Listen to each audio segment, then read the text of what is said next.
Hi, everyone. We'll get started shortly. Sorry about the audio issues.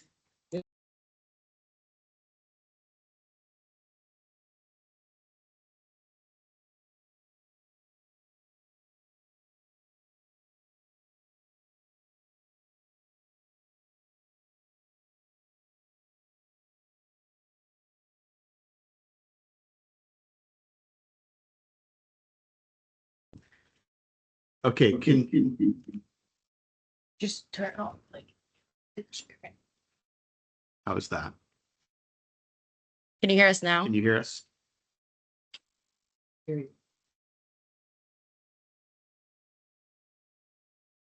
So,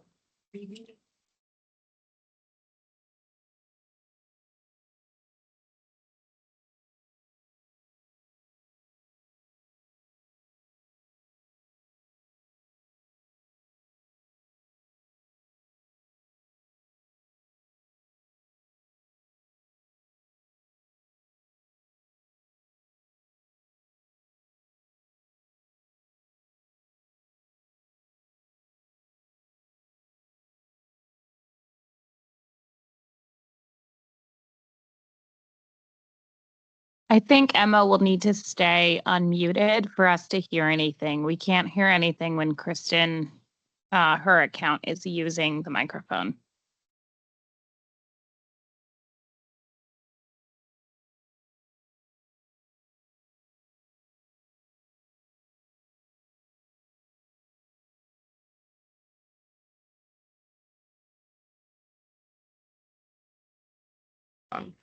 okay. All right, bear with us, folks. I'm gonna read some of the rules while we figure out the tech so that we make sure that these rules are in the recording. Okay. So welcome to the December 8th, 2025 Site Plan Review Committee Subgroup meeting for the Leckey Gardens project. This is a hybrid public meeting which enables remote electronic participation as legally authorized by the Code of Virginia per the Planning Commission's electronic meeting policy adopted on July 7, 2022. Members of the SPRC subgroup for Leckey Gardens are participating both here in person and virtually through electronic means. Members of the public may attend here in person or electronically using the Teams link on the SPRC webpage, project webpage, county's events calendar, and email notifications sent to SPRC email subscribers. There's also a dial-in option for those who'd like to use it. If you're joining virtually, please reconnect by phone if you lose internet connectivity and mute your phones and devices. For virtual attendees using Microsoft Teams, please turn off your video feed. The meeting chat, a reminder, it serves two purposes: for individuals who need technical assistance and for members of the public to add their names to the list for public comment. The Teams chat should not be used for discussion. We will have public comment at the end of the meeting. Yes. Okay. Testing. Okay. Sorry. Can we get confirmation from the far end, please? Yeah, can you hear us? Yes. Can confirm, we can hear you. All right, perfect. Okay, we will super quick so we have this on record. If anybody is participating by phone today with a video option, please announce the name and group that you're representing in a moment. If you are here and are a member of the public and not part of the site plan review committee, then we will have public comment and you can provide so at the end of the meeting. We will do a speaker list here in the room, or you can add your name to the chat if you're participating virtually. Lastly, a reminder, this is a public forum.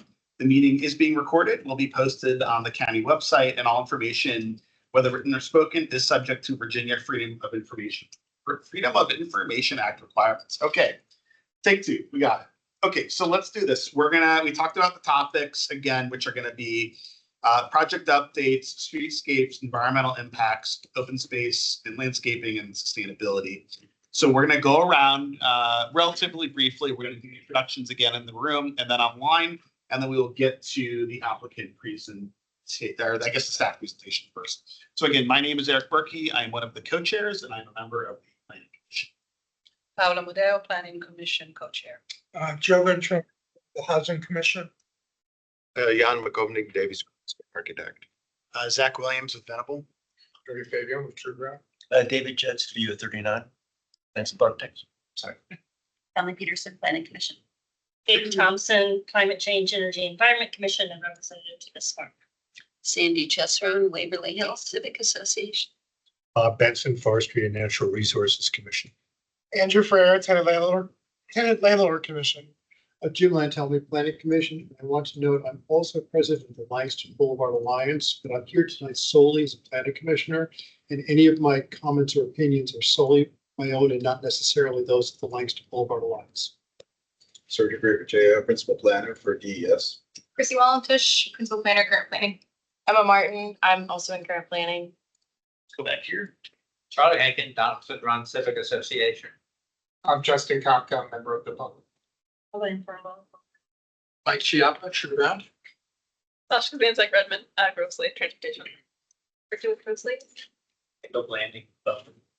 Charles Sims, True Ground. Jim Todd, President of the Cherry Citizens Association.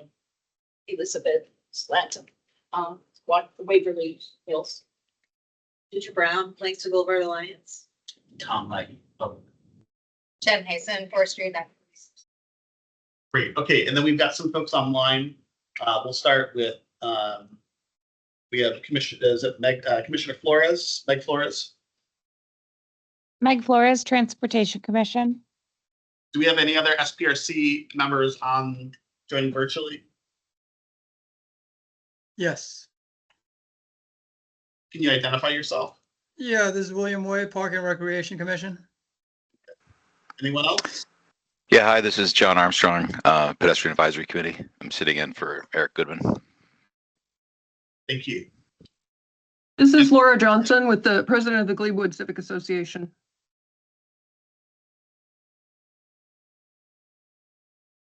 Okay, and then we have some other folks joining online. I'll start with Alice Hogan.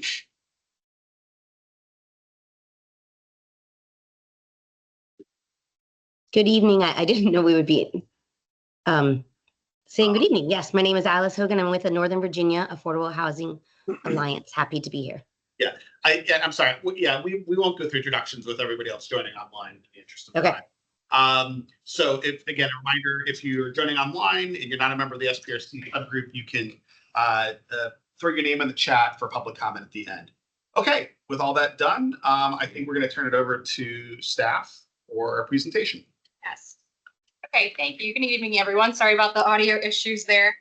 It's always something. So I'm going to keep this as short as possible, just given that we lost a few minutes to that.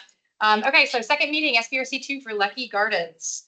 So for this presentation, the items I will be covering will be project updates, and then Sergio will hand it over to Sergio to discuss streetscapes and environmental impacts, which is largely for this project with stormwater implications. Then we'll look at open space and landscaping, sustainability, and then quickly at community benefits. Then we'll look at process and next steps. So as a refresher, this is the Leckey Garden site. It's at 2031 North Woodrow Street in Waverly Hills. It's directly behind and south of the Lee Heights shops off Langston Boulevard. Okay, and again, as a refresher, the applications we are here to, the county is reviewing that the applicant is submitted is a CUP amendment from low medium residential to low office apartment hotel, a rezoning from RA 818 to CO 1.5, and a new site plan to demolish the existing buildings and construct an 11-story residential building with 249 units, 100% of which are committed affordable housing units. Okay, for project updates, again, I'm going to keep this short because we're going to turn it over to the applicant for presentation after this, and they're going to go into much more detail about their revised architecture. But just generally, you can see here that the applicant has made revisions mostly to the color palette. So we've gone from gray tones to warmer blondish tones. And again, I'm going to keep this very short, just doing a very high level overview of the architectural changes. Again, the applicant is going to be discussing these more.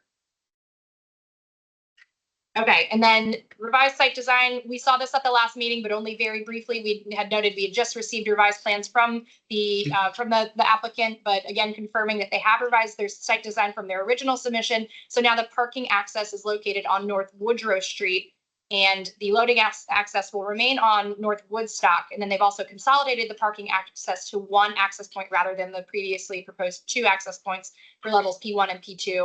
And then they've also relocated the main building entrance to the corner of 21st Street North and North Woodstock Street, as opposed to where it was previously, which was on north, further south on North Woodstock Street.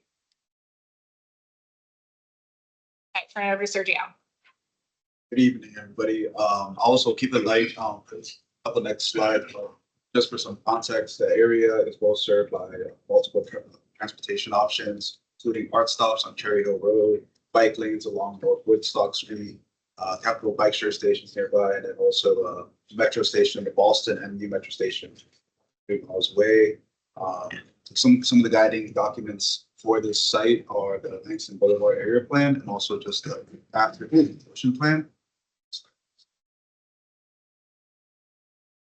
As Chrissy mentioned, the applicant will speak on some of the formal edits that they have made or revisions regarding site access to the site.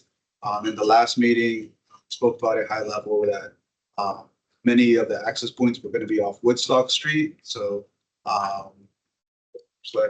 we'll see some revisions made, as Chrissy mentioned earlier, to site access. Now there's only one access point on Woodstock Street, and it's really for loading and trash services, which has been expanded. There's 2 bays now, as opposed to a first submission, there's only 1 bay.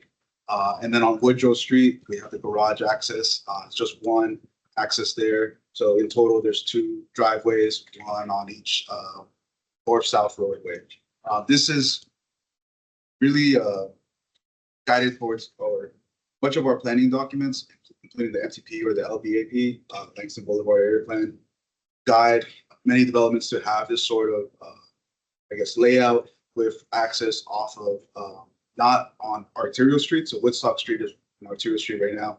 And then it recommends it for secondary streets, which Woodrow Street is a secondary roadway where there's less volume and more opportunities for garage access there. There are also changes to the parking numbers, which the applicant will speak on, due to just changing the number of access points and internal ramping within the garage. You'll see some revisions there. And then I spoke about the loading bays now that there's 2 instead of 1 in the past. And I don't think we had any change to bicycle parking, but they will probably talk about the bicycle room and how that has changed. For Woodstock Street, I mentioned that much of the roadway width is not changing, but really what's changing here from the first time we saw this was the access point from the garage. So there's no more garage access here. And then in terms of streetscape, it's going to be upgraded to include a 6-foot wide sidewalk, a 6-foot wide planting strip, and curb extensions at the intersections with 20th Road and 21st Street North. These improvements align with the LBAP and also our MTP standards. For Woodrow Street, the street width will also remain unchanged, except where we have curb extensions for the driveways or at corners at 20th Road or 21st Street North. Streetscape also includes a 6-foot wide sidewalk. Then on this side, there's a 7-foot wide planting strip, and then also curb extensions at either end of the roadway. These changes are also consistent with some of the guidance in the Langston Boulevard area plan. So there's a chart there on this slide and also on the previous slide where the area plan clearly calls out what the widths and minimums should be for these roadways. For 20th Road North, street is being reduced by 2 feet to accommodate a utility strip. So currently right now there's a sidewalk adjacent to 20th Road on the north side. So there's no buffer between a parking lane and sidewalk. With the reduction of the roadway by 2 feet, the applicant is able to add in utility strip. So there's going to be like a grass strip between the sidewalk and parking on the north side of 20th Road North. Also, parking will only be now on the north side of 20th Road North because of fire restrictions, maintaining a 20-foot clear along 20th Road. So for fire trucks or medical units, they need to safely access through 20th Road and they require a 20-foot clear there. This will impact some of the on-street spaces on the south side, adjacent to the single-family homes. There's 3 spaces currently on the south side, but with this change, there's going to be more opportunity for parking on the north side as well, since there's no driveways or anything being proposed on the north side 20th Road. And for 21st Street North, that's a private street. The width is also going to remain unchanged here. The streetscape will be upgraded though to a 6-foot sidewalk, a 6-foot wide planting strip. And I should note that the existing utility poles that are there today are in the plans that we've received are being called out to remain.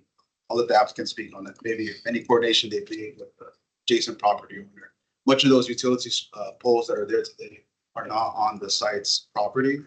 So, require some coordination with the adjacent neighbor. And then lastly, I have a slide on stormwater management. And the Langston Boulevard area plan does identify the site as like within the core area for stormwater mitigation. And in response, the applicant has proposed to keep much of the landscape area north of 20th Road because it calls out overland relief to be emphasized in this area. So right now there's a bunch of trees and existing landscape north of 20th Road, and the applicants will show that they're going to maintain much of that. Also, there's bioretention planters that are being proposed, also stormwater detention vaults. And currently staff is looking at if this meets some of the goals of the Langston Boulevard area plan. And I think that's it. Okay, turning it over to open space and landscaping. So Sergio mentioned in respect to stormwater, the Langston Boulevard area plan does recommend a greenway that has a width of 35 to 40 feet. So when we're discussing the width here, it's from the sidewalk to the building face, so the setback, if you will. So an applicant is proposing it's a variable width, but it's between 28 feet on the western side to 43 feet wide on the eastern side of the site. So the greenway size, if this helps you contextualize it a little bit more in square feet, is about 7,000 square feet, which is how the county usually calculates open space. But again, the plan really just calls for a certain width. So for tree preservation, the applicant is preserving 16 trees within the greenway, and that's for stormwater mitigation. And the tree, that is also helping to preserve the tree canopy on the site, which the guidance in the plan is 35% coverage on the site, and they are proposing 35%. So they are meeting that requirement. And for street trees, Sergio mentioned this as well, but county standard street trees will be on North Woodstock and North Woodrow. And then greenway trees that are already there, that are existing today, with the exception of one that needs to be removed, will be along 20th Road North on the south. And then on the northern side, they will have smaller ornamental trees, which are due to a conflict with the utility poles, as Sergio also mentioned. And then the interior courtyard is about 7,400 square feet. Okay, looking at sustainability, just want to remind everyone that this project is not participating in the county's voluntary green building incentive policy because they don't need to earn any additional density. So the county cannot require them in any way to achieve a certain level of green building certification. However, the applicant is proposing to provide LEED Silver green building certification. And then looking more closely at the area plan's priorities, it does prioritize stormwater mitigation, tree preservation, and tree canopy coverage targets due to the corridor's flooding concerns. So in light of that, the project is largely conforming to the area plan and achieving those goals, because again, we are there. Provision of the greenway for overland relief, the provision of the stormwater detention vault, meeting the tree canopy coverage, and with the tree preservation, all those things are aiding the sustainability and resiliency goals by achieving those two targets of the plan. Okay, looking at site plan features and community benefits. On the left, we have the standard site plan features this project will be achieving, which are really similar to most other projects, site plan projects that we see. And that includes new streetscapes, curbs, gutters on all frontages, public art contribution, utility fund contribution, standard utility improvements and tie-ins, a transportation demand management program, and provision of in-building first responder network. And then specific to this project, that the project goes above and beyond to achieve are items from the area plan we've pulled out that are very significant. The county finds are really imperative to the redevelopment of the site. And that includes the greenway with overland relief and tree preservation on site. And then also, of course, we have the provision of a 100% affordable housing building. So that achieves both section 1559 of the zoning ordinance in regard to community benefits, and then also the fulfillment of the Lakes and Boulevard area plan goals. Okay, looking at process, we are at the final of 2 SPRC meetings. So the next steps for this project are anticipated, or they'll go to advisory groups and commission meetings in January and February, and then to the county board in February. And if you have any questions, please contact staff or the SPRC chair. And that concludes the staff's presentation. Thank you very much. We'll turn now to the applicant presentation. Thank you, Eric. Chrissy, would you like me to share my computer? Preferably, unless if you're in the meeting, yeah. Yep, I am. I think you have to give me permission. Zach Williams. Should be able to now.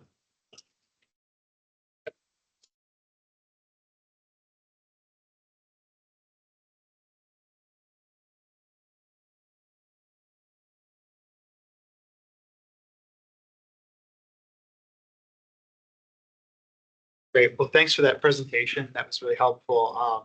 Again, my name's Zach Williams, and Elaine's attorney with Venable representing True Ground. Tonight, you'll hear from our whole team. You'll hear from a representative from each of the disciplines that are involved in the development project. Jordy Fabians representing True Ground. You'll hear from Jan Makovnik at Davis Carter Scott, David Judd, landscape architects at Studio 39, Kendall Landing with Bowman Civil, and Felice Perkta with Transportation. So with no further ado, I'm going to turn it over to Jordy for some introductory remarks. Thank you, Zach. I just want to say thank you to everybody for being here tonight and for having this continued conversation with us, as well as your feedback. Since last time we've made some changes, plans, and hoping that those changes addresses some of those concerns.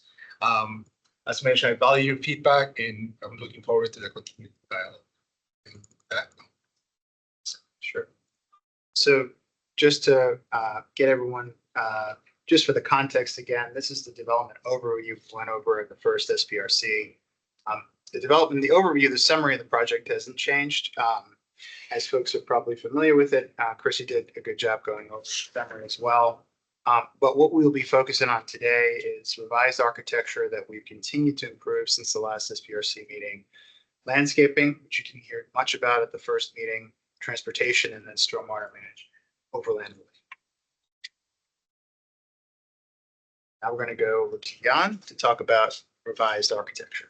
Yeah, I'll get Jan Makovnik with Davis Carter Scott Secretary.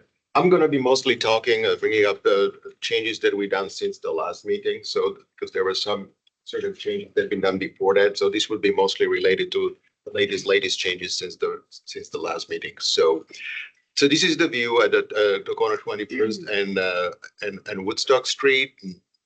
The minor changes that we've done was mostly on this one on the north elevation, when we eliminated some of the verticals that we originally we did, and we tried to make the facade itself look more vertical. We eliminated some of those and introduced more these horizontal lines. They kind of create the base, the mid portion, and the top of the buildings.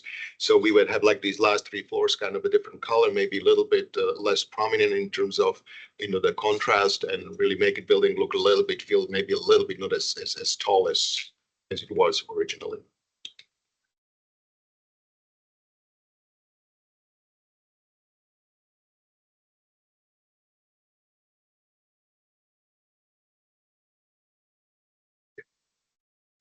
It's another view of the same corner still. We also introduced some changes to the eastern, and there would be also on the western facade. We had this kind of the lighter material expression that was carried in the 6-story volume, and we carried it all the way to this 9 and 10-story volume. That again helped a little bit to separate these 2 volumes, make the building look a little bit less tall. And this is just the elevation on a Woodstock side. You can see feel that 6-story line that carries all the way through the taller portion of the building. It's kind of a horizontal separation. There was one change.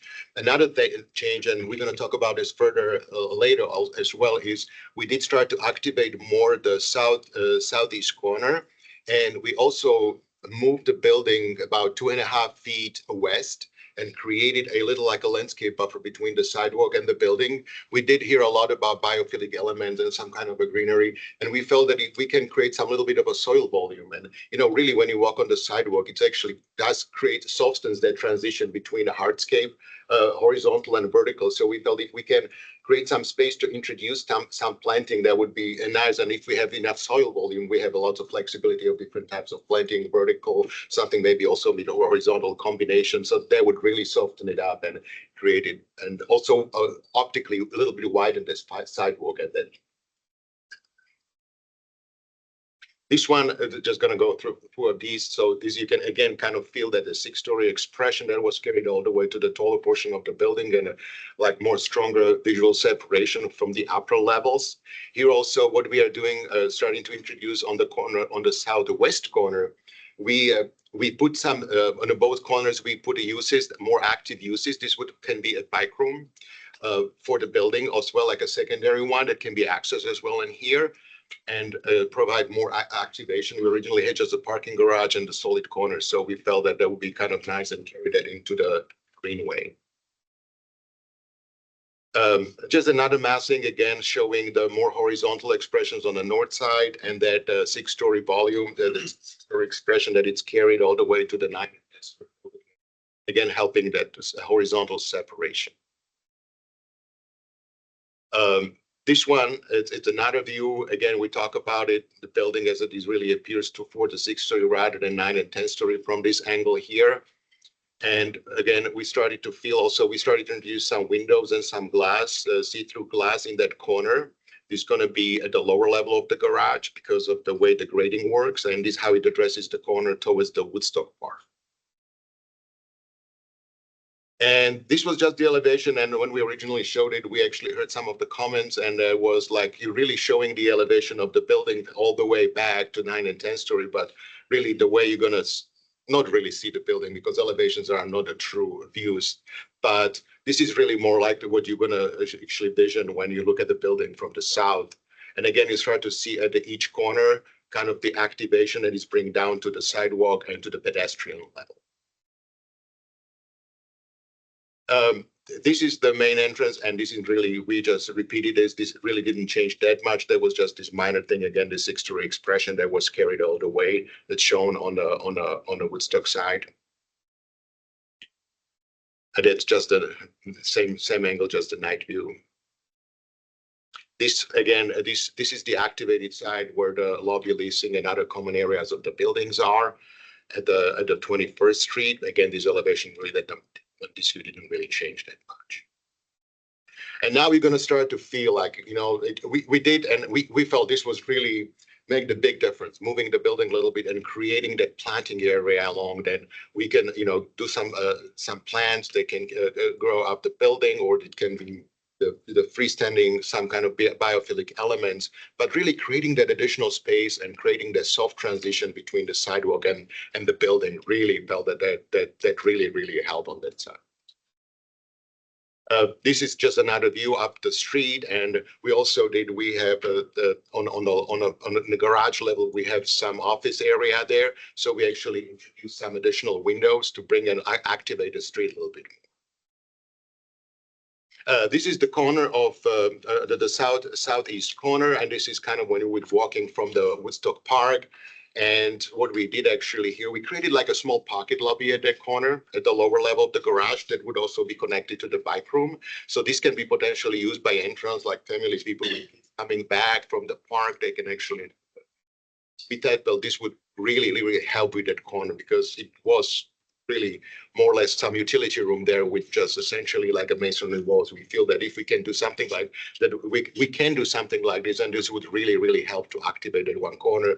You do provide some benches in other areas, and there is also, we repeated the screening we are using, the architectural grills we are using in some areas of the garage. We repeated them and used them as a screening to help the screen. Also, we have some transformers in that corner, so in combination with the planting, we would provide screening from that east corner there, southeast corner. And this is the other side, which is the upper level of the garage. So we would have on a Woodrow side, southwest corner, again, providing some benches and additional planting and some activated area inside the building. So that would provide, activation and eyes on the street, eyes on the park, and would feel a bit more welcoming in that corner. And again, planting around. And these are the sections we showed before. Nothing really changed on these. These just showing again how we're complying with Langston plan.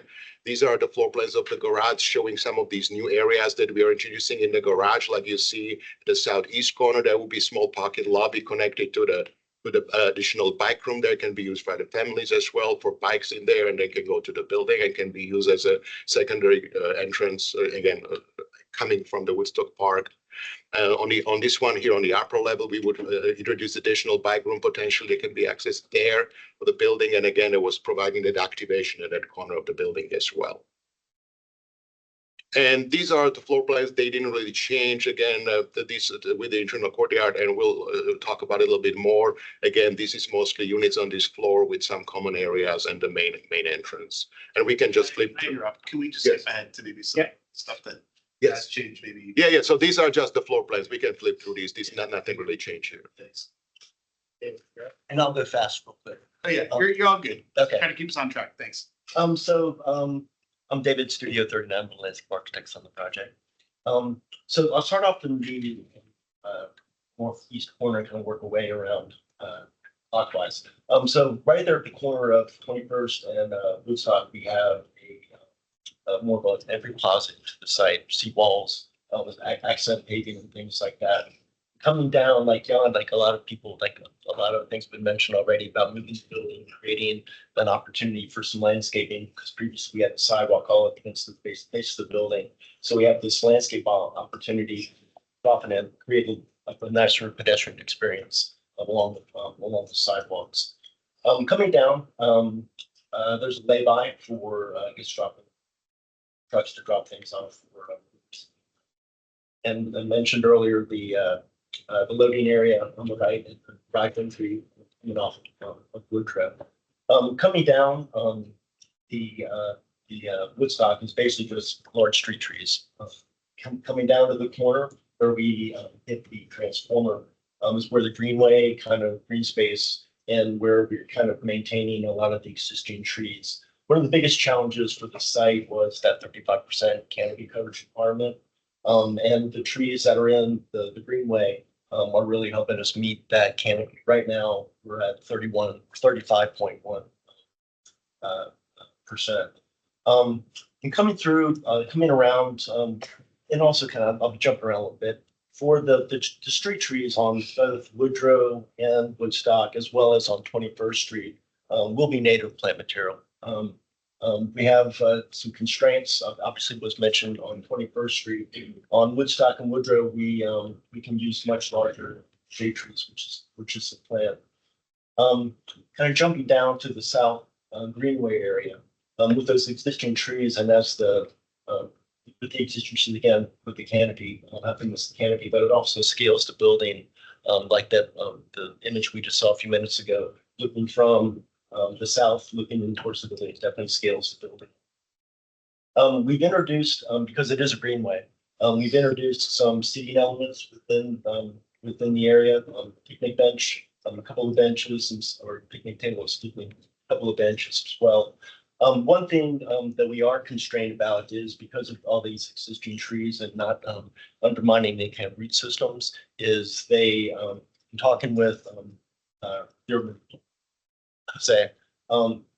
he was saying that minimizing any kind of impacts. So we kind of kept everything with no sidewalks or things like that because of impact to the trees, because we need the trees for the canopy. And then coming up Woodstock, the street trees, the larger street trees, and also with the landscaping on the base of the building as well. And then we get to 21st Street. There's a challenge here because we do have an existing overhead line right there, not on our property. So we ended up having to go to a smaller street tree along 21st. We're actually kind of pushing the boundary a little bit because we're having small, medium trees in that area. We're kind of going with, we're going by the Dominion Power guidelines for trees being planted under power lines. So we're kind of going with their list. So that's kind of why the reason we use a smaller tree in that area. But we can open up for discussion. And then can you get into the interior courtyard? This is a private courtyard. There is a playground structure for kids, grill structure for the residents to use, some scattered seating areas, and also another area for like little active play, like maybe a cornhole or something like that. A lot of different materials. We have playground surfacing for the playground, pavers for the majority of the area, then like an artificial turf area for the other seats. And also within, and we'll get to this in a minute, we have some larger planters that are in here serving as bioretention facilities. And also the trees we're putting in there will be native. Our focus on the plant material is all natives as best we can for bringing pollinators, milkweed, cardinal flower, things like that, and just various other native trees. But I think I'll have more questions later on. So stop it there. So the transportation. Thanks. So wanted to. Yeah. Wanted to just highlight some of the multimodal transportation improvements that have been made around the site, and a number of these have been spoken to already. So I'll walk through these quickly. You can see here they're kind of categorized by color. So in green, you can see the bike lanes along both sides of Woodstock. You could also see in green where the exterior the visitor bike racks are shown near the lobby, both along 21st and along Woodstock. And pink shows the curb extensions. So you can see that there's curb extensions kind of both on both ends of both Woodstock, 20th and Woodrow. And those really help to minimize pedestrian crossing distances, improve sight lines at the intersections. And then in kind of the orange color is some of the vehicular improvements. So you can see that there's on-street parking along Woodstock, and that includes a pickup drop-off zone proximate to the lobby. Again, on-street parking along 20th Street, and then on-street parking again over along Woodrow. And then, as we've discussed previously, the loading access will be on Woodstock, and the parking access has been consolidated out to Woodrow. So we wanted to talk a bit about the vehicular circulation patterns. What's shown in the image on the left is the primary routes that are anticipated for vehicular trips to the site. So largely we expect the trips to be oriented mostly toward Langston Boulevard. So the numbers that you see there in green are the AM and PM peak hour trips. So the first number at each of those arrows is the AM trip, and then the second number after the slash is the PM trip. So we've shown on the image how those are distributed around the site area. So again, as you can see, most of the trips are oriented up along the Langston Boulevard into the site. There are a few trips that kind of take Woodrow and Woodstock kind of down toward Glebe. And then you can see over on the image on the right, the total inbound and outbound trips. There you go. Yep. Right at the garage entrance. So again, inbound, which is the lower two numbers in the morning, 20 trips. In the evening, 45, and then outbound is the opposite. So in the evening, outbound 57 in the morning, and then 29. And then one thing we wanted to look at with the curb extensions, you're looking at the intersection of Woodstock and 20th. With the curb extensions, just wanted to look at the passenger vehicle turning patterns and make sure that the vehicles were able to kind of maneuver around those curb extensions with the circle. So it's a little bit hard to see on the screen, but what it shows here is that the vehicles are able to make those turns with the curb extensions. And so another thing we wanted to show after the last meeting was some comparable affordable project parking. So the table that you see here is a comparison of the first row is the existing Leckey site. So you can see here we've got about 40 units today, about 44 parking spaces. And we found that about 20 of those were occupied. We did our parking observations, which we conducted those overnight after 11 p.m. when residents should be back on site using their parking in the evening. So that equates to about a 0.7 parking demand, essentially parking occupancy ratio. The next three rows show some of the other comparable sites that we looked at. So Arlington Mill, which is over along in the Columbia Pike area. That one has about 122 units. And we found that the ratio there was about 0.84. Columbia Hills, 29, and the ratio was 0.87. Gilliam, the ratio was about 0.3, but the overall average was of 0.76. So that we want to just kind of look at how that compares to the proposed ratio that we're proposing here, which is at 0.88. So again, I think the images here, the two first images all the way to the left show the existing Leckey Gardens parking lot. So you can see here that kind of speaks to what we just looked at. There are existing spaces available both at 5 p.m. and then again, if you look at the bottom left corner, that shows the view at 11 p.m. So again, there are spaces available on the existing Leckey lot, and then the images to the right show a couple of different of the off-street parking surrounding the site. So and I think walk through all those so we can come back to those if you have any questions. Yeah. And then finally, I think Sergio already spoke to this, but we wanted to kind of look at the on-street spaces adjacent to the site, both existing and then proposed. So you can see here that the numbers are really very similar. I think there's one fewer space on Woodrow with the site access being added there, but it's very similar parking existing and proposed kind of on the site frontages. Can I jump in here? So can we just get a real quick overview of the stormwater management overland relief, and then we need to get to the discussion. So can we just That was our next slide. okay, got it. Yeah. So our stormwater management strategy, we have 3 bioretentions in dark green in the courtyard that will treat the other this sheet. 1 bioretention at grade in dark blue, treat the courtyard showed in light blue. And those bioretentions will not only clean the stormwater, but the plants in those will take up a portion of that water that will transpirate it. So it never even makes it into the storm system. The other key element of our stormwater design is a stormwater management plan. It has a capacity of almost 3,000 cubic feet of storage. So it will store and slowly release that water to help mitigate the downstream flooding effects of the site. We've been working very closely with staff to try to address the flooding concerns in the area.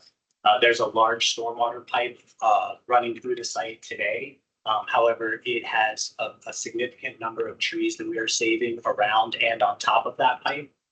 So we cannot upsize that pipe. And as a result, we're adding an additional pipe in 20th Street in parallel to provide additional storm capacity in this area. That concludes our presentation. Great. Thank you so much. All right, I'm just doing a time check at 7:50. Kind of looking at my staff here. We might push past the usual 9 o'clock just a little bit because we, had some issues, and that's all good. So, but we're gonna have time for public comment. So I'm just gonna open it up to the SPRC committee.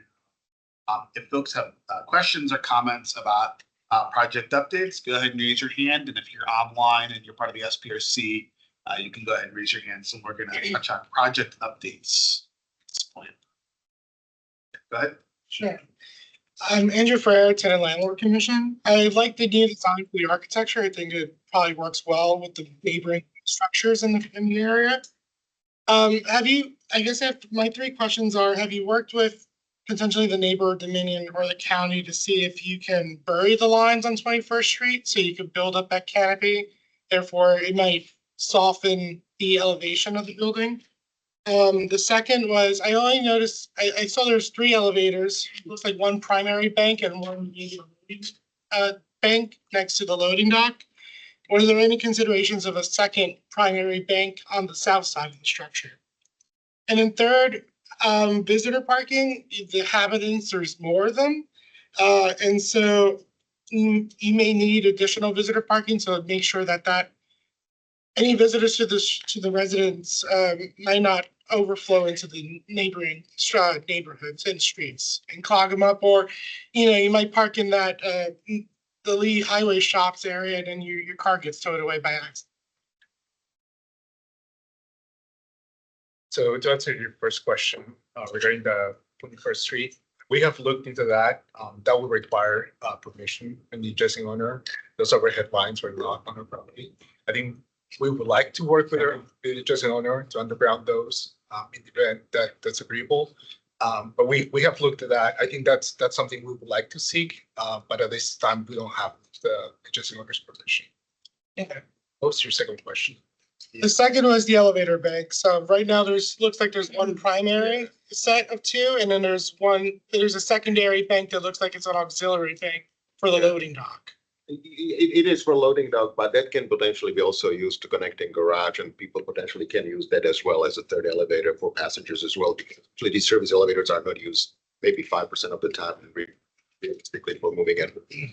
Doing a bank on the south of the would obviously it would bring a cost hugely here, and also the issue is because the building is so much shorter on that side, so it would really serve just basically maybe 40% or maybe 60% of the capacity of the building. So you always try to do the elevators in the portion of the building that is the tallest, so we can really connect any of these floors. So if you want to go on the 5th floor, you can go to the 8th floor. If you want to come to see somebody, in this case, you would have to still go to the northern bank anyway. So we feel that it would better just to keep it concentrated on the taller portion of the building in the north. And the only reason I raised the concern is because there's similar structures. We've had tenants from other buildings come forward, and there's been issues with the primary bank just being out of commission, and then they're stuck walking upstairs, and some of them might have disabilities and such. So that's why I raised the concern that there's really only one primary bank, and then there's the auxiliary bank only has one additional elevator, and that's it. Yeah, usually for residential, the one elevator usually can serve up to 100 units usually. So we are actually less than 250 units. So we are actually still have some additional capacity there, about additional units. You probably can go up to 300, even 320 you can stretch. I think we are fine with it. Even if one is out of commission, it still would work pretty well. We had one person. I think Mr. William. Mr. Way, go ahead. Yes, hi. Okay, thank you. Just have some questions. I'm from the Park and Recreation Commission. So first set of questions is about plants. Could you give me an idea of how much of the green space consists of native plants or native trees? Stop you real quick there. So right now we're just doing project updates. We're going to go through. I don't want to be too rigid, but we're doing project update. Are any of your questions about things that they've updated since the last meeting? No. Okay, if it's like sustainability of the plant, we're definitely going to get there. Okay. So appreciate your patience. That's fine. Any other folks have questions about project updates? Go ahead, Sandy. So I have questions in each area. So first of all, we were very concerned about the unattractive rates because the parking garage is not submerged. And you talked about it, but I'm not really sure what you said about what that would look like now, because I think there's still dead zones on 3 sides, Woodstock, 20th Road, and Woodrow. Well, there is, I wouldn't call it a dead zone, but yeah, there is a portion that it's just a garage. So the corner would have the lobby, like a small pocket lobby, and the bike room. There would be a small section. It's actually not that much. If you look at the elevation, it's probably less than 50% actually. There is a small section of the garage, there is a small loading dock, but then it's a large section that is actually the lobby and other things. So really, if you look at it from percentage standpoint, so there's a relatively large portion that would be activated as well. But we would combine the screening. We would probably still keep the architectural grills in the garage, but we would provide the additional planting that would provide additional screening. That's why we created that soil, basically, that buffer there, that you can really combine it now. But we still feel that, even if it's a garage, you see people and you see lights and you get some movement in. We feel that it's better to do that when they create a blank wall that has a garage behind it, and maybe even do something nice, do like a fake windows, opaque windows. We do feel that this kind of activation, and you still feel that there is something happening there. Right. That's why we would like to keep it kind of semi-transparent, but make it really nice. And you see like 20% through it, combination between the grills and some foliage, that you're really going to see much less of it. It won't be so offensive, but you would still see that there is some activity being. So that detail will be continually updated, the design part of it, to see what the Well, I mean, I think what kind of you see? I mean, this view just show there are still these grades that you see without the openings. But the grades, what would they look like? That was the big question at the last meeting. Yes. What do we have? Sorry, I'm not sure where there's a block in there. I'm trying to zoom. There might be a better view of that. But maybe you could just tell us, what were you thinking for the design? It's basically, it's gonna be aluminum coated, aluminum grade that would probably be around 30-40% open and would have some kind of a pattern. We did show like this kind of, you can actually that's, yeah, this is kind of the pattern that we would create on the grill itself, the architecture grill. Okay. So, let's see. So for the landscape architect, on 20th Road, I'm always a little perplexed by the documents because True Ground talks about maintaining the tree transitional streams there now. It's very nice. But a lot of those trees don't have a real long lifespan left. So is in the landscape plan, do you all commit to replacing that as they die, or how would that work? We would have to, that's can't be requirements, but. Can we just make sure to speak up a little bit? I'm sorry, yes, I mean, if something dies, we would end up replacing it, but. Because it doesn't say that in any of the documents. Well, because we're required to have that 35% canopy. So if something goes in order to maintain the 35%.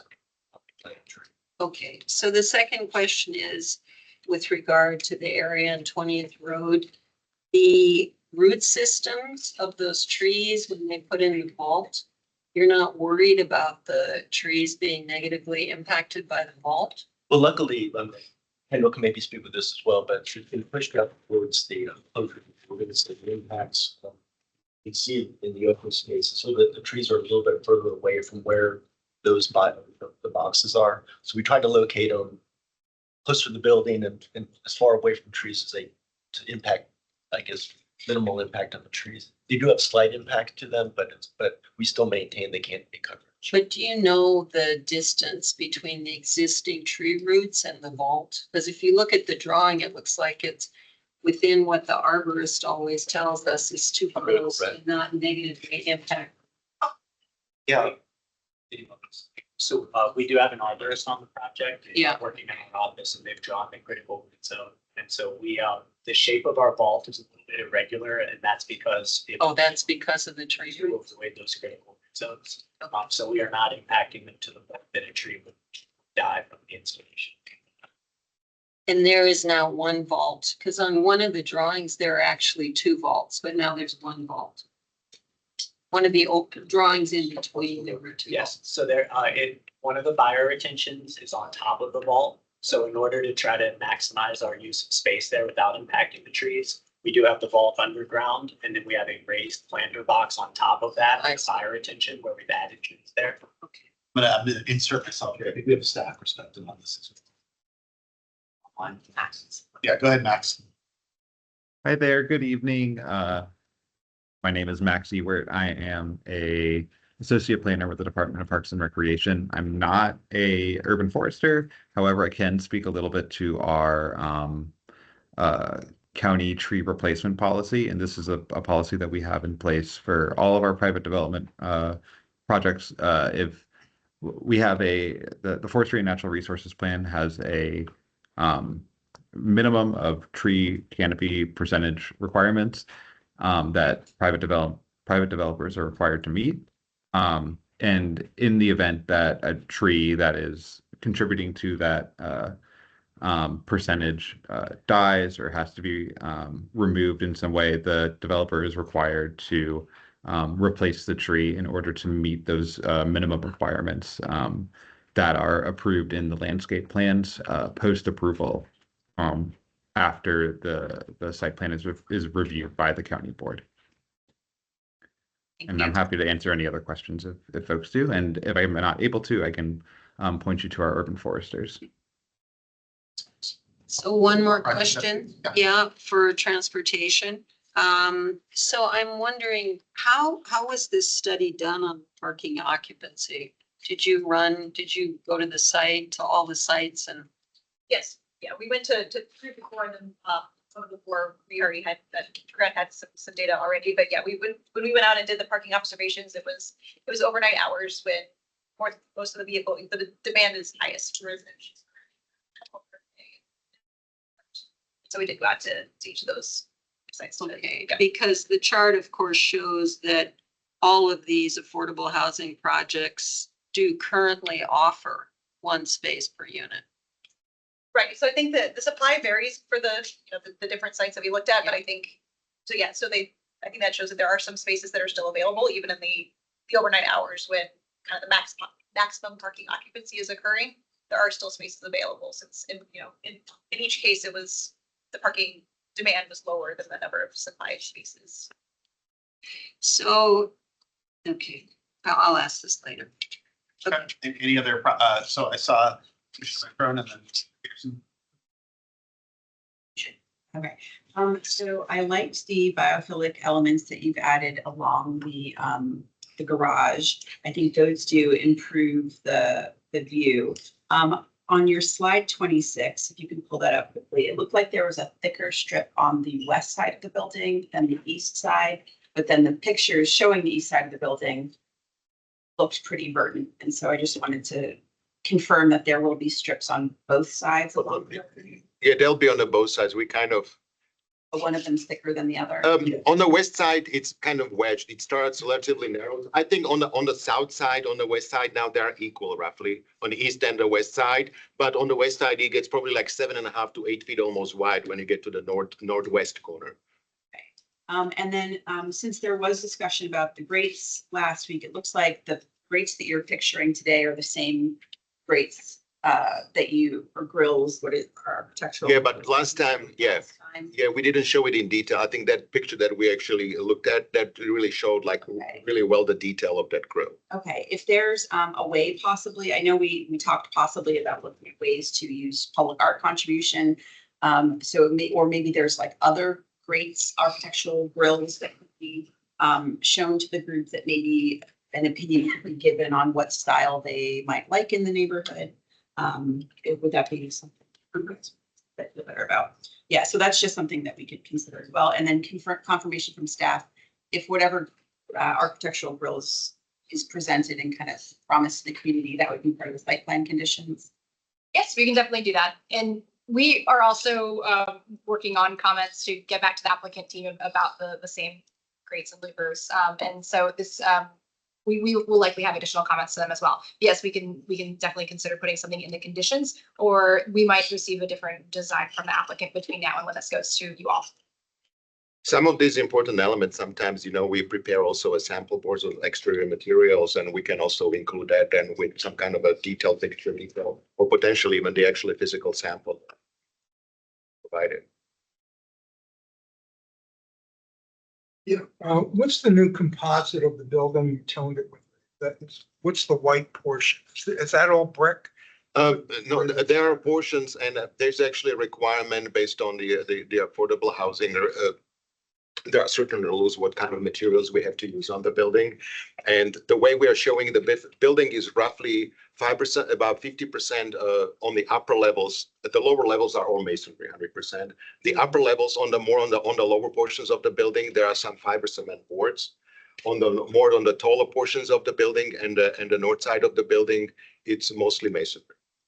Okay, so the white is going to be like the white, the light material, what you see here, that would be a cement board material. That's what we're proposing right now. Cement. Yes. And you never have to paint that or anything? No, you just, no, it's a lasting material, and it winds up the approved materials by Virginia Housing. It's a very specific percentage we had to achieve on the building. And just to contextualize, the Virginia House, that's the financing box.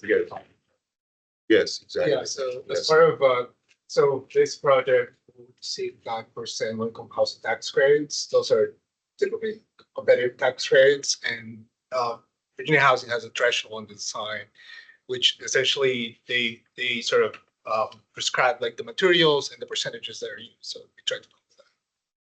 The only reason why I'm in Quincy Court in my neighborhood, your project also, that's all brick.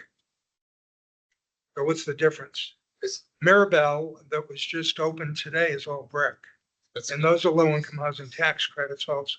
So also, I guess those projects, I can't speak for, so Flint's Court, it's a little older.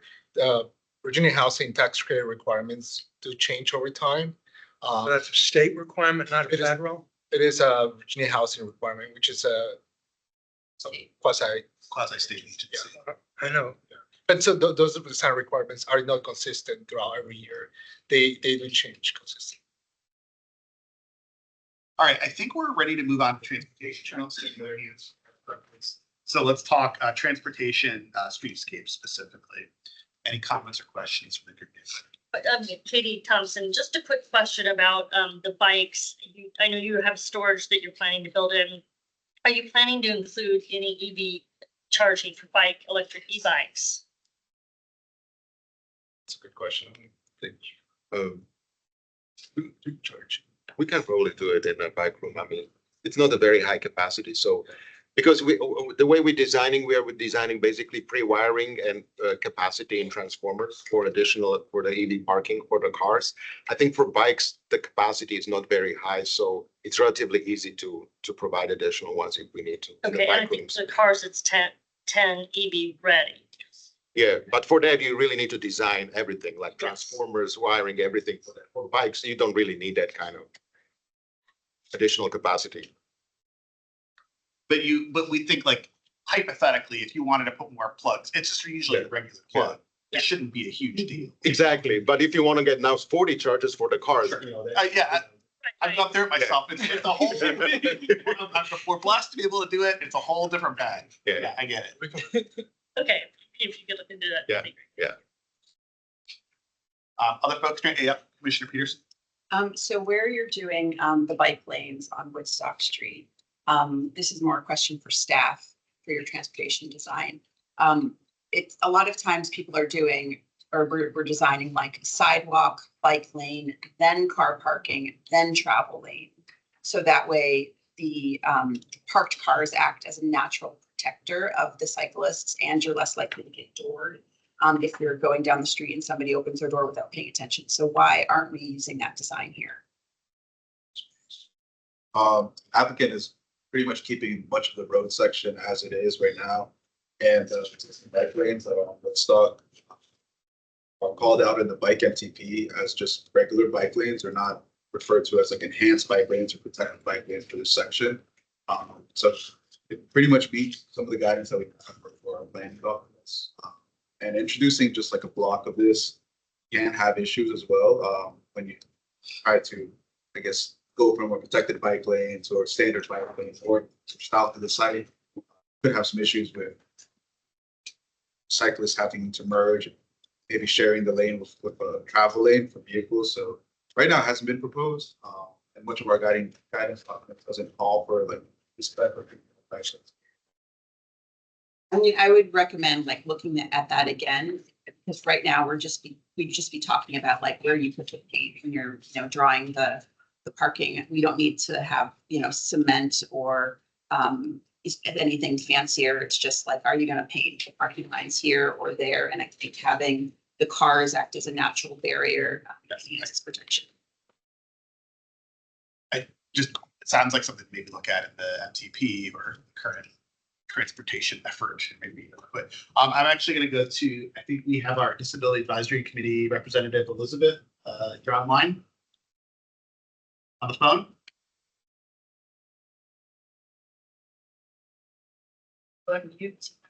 Elizabeth, you might need to hit *6. Unmute. Okay. Oh, Elizabeth? Hello, can you hear me now? Yes, I can hear you. Yep, go ahead, please. Okay, terrific.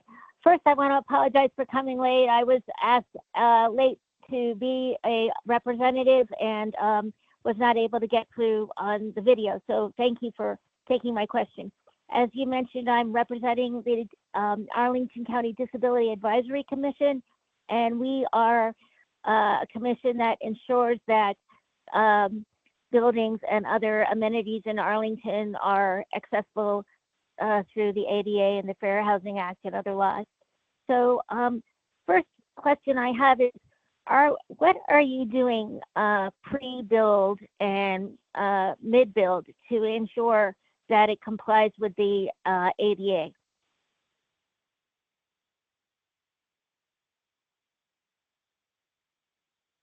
Hello? Yeah, yeah, well, so I guess, so what's your question? Like, is this a question about construction? Or? Yes, for example, you know, that the sidewalk widths are wide enough, that the exterior doors have push buttons, things. I mean, I know that Arlington County has a person in charge to make sure that it complies with state codes, but we have been concerned when we've gone to SPRC meetings in the past that ensuring accessibility is never mentioned, and then it has to be retrofitted after the fact, which is much more costly. So if you don't have somebody that's going to be looking at ADA until, you know, mid-build or final build, we encourage you to have somebody do that, because we do have a commission that's going to come look at various points, and as I said, it's more expensive to retrofit. So do you have any plans to ask about ADA accessibility and have somebody look at that? We always have a review on the whole building, including access, exterior, interior access as well. And we have two primary entrances on the north side, and they both have the ADA access requirements, including slopes, seeing everything. We've also provided a 80 parking space on Woodstock close to the front entry. Okay, great. That's good to know. And another issue that was brought up at the first meeting for this SPRC was a concern that Can you hear me? that with. I'm gonna go ahead and weigh in on the ADA stuff. Just, I think it was asked about, like, in terms of the construction phase and what's done in terms of ADA access. So a lot of times our site plans have conditions where we require a minimum of 5 feet of a sidewalk to be maintained through the construction, I guess, aspect or lifespan of a project. And we'll be pursuing that as well with this applicant for, typically it's all frontages. So Woodstock, 21st Street, and Woodrow will have a condition that will require some type of sidewalk access to be maintained. That's terrific during the construction, because that is often overlooked. So I'm glad that you've thought of that. Another issue that was brought up at the first SPRC meeting on this was the need for possibly more bus transportation, because it's a, you know, being close to a high commercial interest. It's great. It's a perfect place to put the low-income housing, and we want to say off the top that we really support it. As we all know, there's not enough low-income housing, and there's even fewer low-income housing with accessible units. So we want to put ourselves down as a group that really supports it. It's in a good commercial area with access to buses and metros, but we do want to see if there was any follow-up to the request made last time to try to encourage more buses that would take folks to the metro and other spots like that. There hasn't been any changes in the applicant's proposal for bus stops. I will say that the transit MTP does classify Cherry Hill Road as like part of the primary bus network, and there is a bus stop there that's being maintained. There used to be a WMATA Metro bus stop there. It's no longer in service, but Cherry Hill, the stop on the Cherry Hill Road that is for arts, does provide access to nearby metro stations with that route. And Woodstock or Woodrow are not part of any like bus networks, or like buses don't really run along those streets per our transit MTP. So right now the applicant's just maintaining what's there and is not proposing to impact the bus stop either. And if I could give a plug, because like we have some new members in the planning commission that have been on for a little while. Commissioner Peterson, our outgoing chair, has been on for a while. We always talk about like, when's the right meeting to talk about X or Y or Z? And sometimes it's right and sometimes it's not. So like right now, fortunately for us, there's a little program called Arlington's Transportation Future. May have heard it, may not have heard of it, but it's a refresh. Yes, I'm on that. Right. I'm on that commission. Of our master transportation plan. So that's actually, and they're in the throes of, I think, looking at policies right now. This is actually a really fertile time to be thinking about things like this and probably engage either through your commission or directly with staff or the group. I know that's something that the board's going to be looking at in the spring. So maybe it doesn't get solved in the site plan process, but maybe it can be addressed in that effort. So that's some food for thought. Any other questions on transportation? Yep, Sandy, go ahead. The slide about the proposed 20th road. I was really surprised to see that you're reducing the width of 20th Road North, which is already pretty narrow. Is that necessary? I don't think that was in the last plan. I don't remember. So this was a comment that we received from staff. There's only about 2 existing parking spaces on the south side of 20th Street. And that's already a tight road. I'm sorry, you're right, maybe 3 spaces. And so with cars parked on both sides of the street, only 1 car can go by at a time in the travel lane. So they suggested that we bump the curve into the road about 2 feet, eliminating the parking on the south side and providing 2 full width travel lanes so the cars don't have to wait for each other. That's those residents parking for their guests. That's where they park, those 3 spaces. There is still significant parking on the north side of the road. The north side of the road does not have driveway entrances that limit the number of parking spaces. You mean for Leckey? North side, I'm talking about 20th Road North. The north side of 20th Road, so right across. Right. Yeah, but those spaces are always taken by Leckey. Yeah, so we did this in response to staff comments. Okay, well, that's a question then that I think the neighborhood would have, because it seems like it's going in the wrong direction for us. I can add something there. So right now what's on the screen is an MTP for the classification of roadways. 20th Road is considered a neighborhood road. And in the MTP, it does call for like the streetscape element. I'll go to the top just for the column, like under pedestrian way. A typical neighborhood road should have a 6 to 8 foot sidewalk, and also actually a 4 to 6 foot sidewalk and a 2 to 4 foot green strip. Currently, the sidewalk is 4.5 feet on the north side, and there is no green strip. So it was requested by staff to make this roadway more compliant to meet the neighborhood standards for a neighborhood roadway. So the sidewalk is getting wider to 5 feet, and then where there is no green strip today, at 0 feet, one is being added, 2 feet wide. We do see benefits in this in terms of parking, and then having a buffer between the parked vehicles and the sidewalk, north side of 20th Road North. We also see the impact for the 3 or 2 spaces on the south side. But per fire's policy, maintaining that 20-foot clear for emergency services, that's kind of what had to happen, the removal of those 3 spaces. So my other quick question is for staff, and I'm just curious why 21st Street is not being recommended as a public street. Why is it still a private street on this plan? Sure, I mean, it's not part of this application, it's another property. But is the idea, because I remember during Plan Langston Boulevard, it was always considered that it would become a public street. So is the idea that you all will ask Lehigh Shops if they come in for redevelopment to make it a street? Is that the idea, or will it always be private? We need to double check. I think in the MTP, we do call it as a neighborhood street. I just want to quickly check. Because that would support the idea of county pursuing this as some type of public road. Yeah, I'm sure it was in. But regardless, it's not part of this site plan application because it's not owned by True Grant. Okay, I'm going to move us along to environmental impacts. So the stormwater, but there's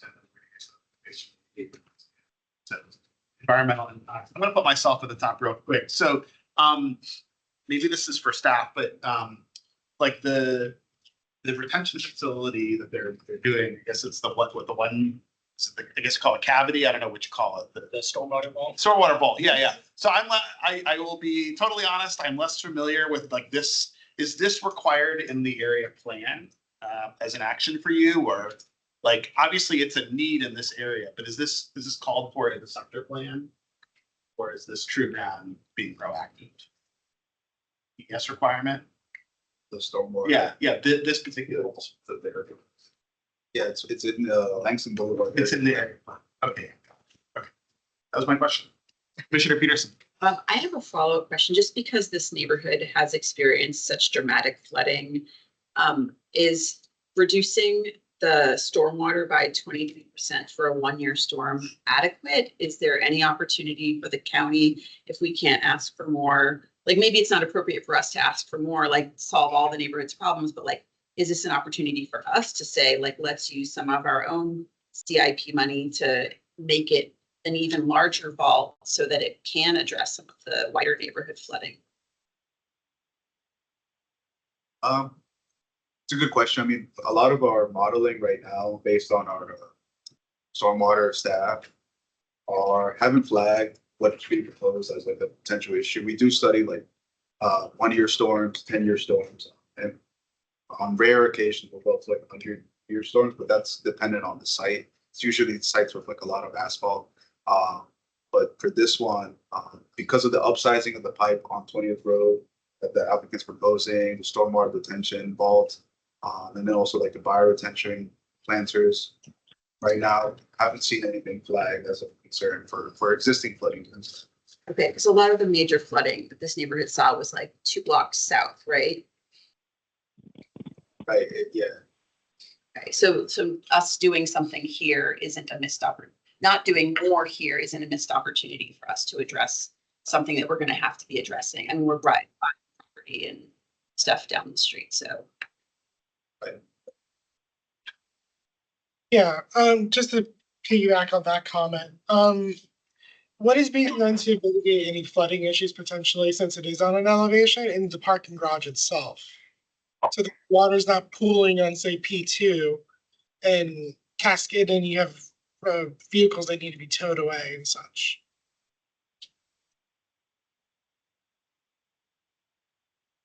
Sure. Yeah, there isn't a good way for the water to get into the garage in order to flood the garage. The greenway is at the lowest part of the site. So that's where the water is going to collect. And that's why the greenway is so protected, is that it's the overland relief path. It's where the water wants to go. And so we've designed the garage entry so that from the road, you have to slope up before you go down into the garage. So water will continue down Woodrow and then it'll make it to the greenway. And that's where it will want to collect. So it will naturally just avoid the garage. Thank you. That's good to know. I think we'll move on to open space and landscaping. Yeah, go ahead. So I'm Bob Benson with the Forestry Commission. I'm going to be talking mainly to you. I'm going to give my standard reminder. I don't have any questions. If I could just use this time to just make our commission's recommendations. Arlington has a forestry and natural resources plan. The #1 priority in the plan is 40% tree canopy in the county. Right now, we are well below that. So anything we can do to preserve and add to that canopy is great, which gives me the excuse to say that trees aren't just nice to look at. They have myriad benefits, and it's not just environmental, it's economic, it's health, it's mental health, it's stormwater mitigation. It's in Arlington has recognized climate change as one of the existential threats of our time, and trees mitigate heat islands in severe storms. So all of the comments, all of the recommendations from my committee reflect the fact that, well, the more we can do to have mature trees on this site, the better. I appreciate what you all have done to do that. I'm also going to say that we support biophilia, but our preference here is always for natural biophilia. And so art installations and all are great, but they should not be seen at the expense of doing or in lieu of doing as much natural biophilia as possible. So with all that said, we really support the fact that you all are hitting the 35% Langston Boulevard plan canopy target, and you're using green infrastructure on site. It's not just a countywide benefit, but it's going to benefit the low and moderate income folks who live here, the new residents in the building, and also the residents in the neighborhoods that surround them and call this home. We applaud the plan to preserve the trees on the South Greenway. And my point here is to keep working with Jose Sanchez and really to do everything you possibly can to ensure that essential protective measures are taken throughout the construction process, that we don't have an oops moment where someone came in with a backhoe before someone caught them, and then all the roots are cut and, oh my God, we got to take that tree down. And that happens all the time. So the more that you can set up safeguards and checks to make sure that the roots are protected the way that the expert urban foresters in Arlington recommend that they be protected, also, and I'm sure they're going to do your best to do that. We applaud street trees around the perimeter, but we have a couple recommendations here. First of all, we think that all the trees should be native. We appreciate you using native species, but that they should be tall, shade-producing trees, not ornamentals. And so, as I've said, maximum canopy is paramount. Really have an opportunity here to be a model for higher density development in this part of Arlington, and to have shaded tree-lined streets around developments like this. Not just little trees that we see in so many other parts of Arlington where they planted a few trees and they're hanging on and they kind of met the minimum, but really have nice shady streets around this building. And so I think, again, that would reduce heat islands around the building and also help with stormwater retention that we've all been talking about. Related to this, I would recommend, my commission recommends that you bury all the utility lines, including on North 21st. And I understand the situation there. But you all are making a huge investment in development. The county's making a huge investment in development here. Here's our opportunity to underground those wires. So I would encourage you all to talk proactively with the owners of Lee Heights, but also ask my commission, ask the county to get involved and maybe have a dialogue. Maybe the county could consider putting money up front to underground these wires, because the benefit of that would be then you could put in more shade trees along there and really have a shaded buffer between this building and the commercial area next door. So I think they should, I keep saying my commission thinks that should be a priority. And I would just go back to the rationale being the multiple benefits of the big shade trees along that road outweigh the cost of undergrounding those wires by far. With regard to the width of the planter strips, you probably know this, but the American National Standard Institute's A300 standard for street tree plantings recommends actually 8 to 10 feet wide for street trees, for shade trees. Arlington's current position is 6 to 8 feet is optimal. And my commission recommends that you should strive to get to 8 feet if possible, again, to create the best possible conditions for these trees to survive. We obviously don't want to invest in the trees and then have them die because we didn't have enough root system there. So I would urge everybody to go back and look where you can gain an inch here, an inch there. Maybe the bike lane's 5 feet instead of 5 feet, 5 inches, things like that. And at least shoot for 7 feet, maybe shoot for something in the middle. But a bunch of these, you have 6 and really 7 would make a big difference in terms of the roots of these trees being able to take hold and have the trees survive long term. To help in that regard, one option that we recommend you consider, and this is where I might get slugged by my partner here, is to consider eliminating street parking, at least on Woodrow and North 20th, maybe reduce it on Woodstock. The rationale here from my commission is that you still have 218 now spaces in the building garage, and it's a relatively small number, 5, 6, and 7 on those streets. You're not going to lose. It's not a whole lot of spaces. They're not going to make that much difference when you have 220 spaces in the garage. And yet you then have the benefit of having the broader streetscapes and landscaping. Recognize that on Woodstock, you've got a loading entrance, so maybe you need a loading area there. Recognize that might not be able to do it there.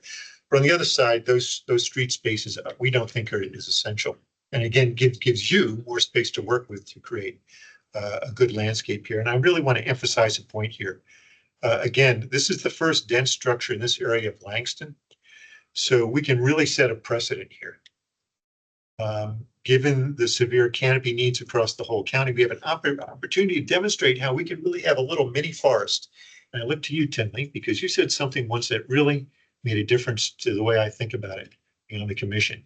You said we should think of Arlington as not as a community with trees in it, but as a forest with a community in it. And I think here we have an opportunity really to do something special around this building and to set an example that then other developers we can point to and say, do it that way. So you're already well on the way there. I don't want to imply that you're not trying your best to do that.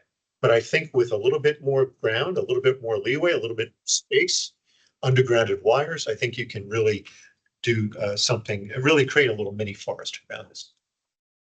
And that would benefit, I want to remind people, this is a community with affordable housing units. This would benefit, this would be an equity benefit. It would benefit low and middle income people who live in this building. With regard to the courtyard, I applaud your effort to put a green oasis in there. Good luck getting those trees to grow, but give it a shot. But to us, and my commission, it's all the more reason to maximize the tree size and survivability of the streets around the perimeter on the exterior. Three real quick things to wrap up here. One, hope you're using bird-friendly glass, especially with a topography like this where you've got it up on a hill and birds are going flying along and crash into the building. Second, I want to just reiterate that the county should do its best. You all should do your best to keep those underground stormwater cisterns from affecting root systems and also not be put in at the expense of trees. If you're putting in one, when you could put in trees instead, my commission would recommend put in the trees because it's recognized by EPA stormwater program where I used to work and other places that trees are just as good a stormwater mitigation element. And finally, we want to join others in encouraging achievement of LEED Gold or even Platinum status. And I want to remind everybody that LEED certification standards very much include landscaping, tree canopy, reduction of heat island effects, and green infrastructure as valuable ways to earn your LEED points. So perhaps if you make adjustments on the outside, that could help you get to gold. And with that in mind, I hope you give our recommendations some serious consideration. Thank you very much, Mr. Betts. I think we're done. No, thank you very much. Very thoughtful. We're going to go to William Way online and then Elizabeth, and then we're going to wrap up with sustainability. Go ahead, Mr. Way. Yes, thank you. Yes, I want to follow up with some tree questions.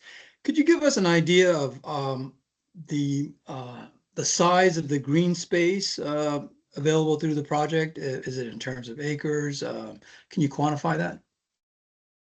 Acre wise or 7,000 square feet. 7,000. We haven't really looked at it per square feet. We've been focusing more on what kind of land we have to be able to work with maintaining soil. You volume up a little bit. Oh, I'm sorry. It's okay. We're trying to capture you in the mics, which are the.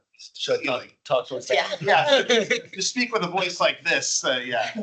Yeah. So what was driving a lot of we haven't really done a study on exactly square footage of what areas are certain amount of acreage on the streetscape of Woodrow. We focused more on the soil volume calculations, which kind of include areas that are underneath the sidewalk. So that kind of becomes part of the infrastructure as well. But we can do studies on, or at least do takeoffs for areas for square footages for landscape areas. But we haven't done it yet. Okay, so it looks like it says 6994 at the highlighted point. Is that? That's what your landscape plans say that we have in our system. It's about 7,000 square feet just for the green wires. Yeah. All right. Yeah. Okay. Can you give me an idea of how much percentage-wise is that native plants and trees? Native? We're shooting for 100% right now. The one thing I will say about that is with the There are, because of some spatial constraints with, for example, with the areas that the 2.5-foot landscape strips we have against the face of the building and the back of the sidewalk, we might end up using a native cultivars because certain cultivars can maintain a certain size.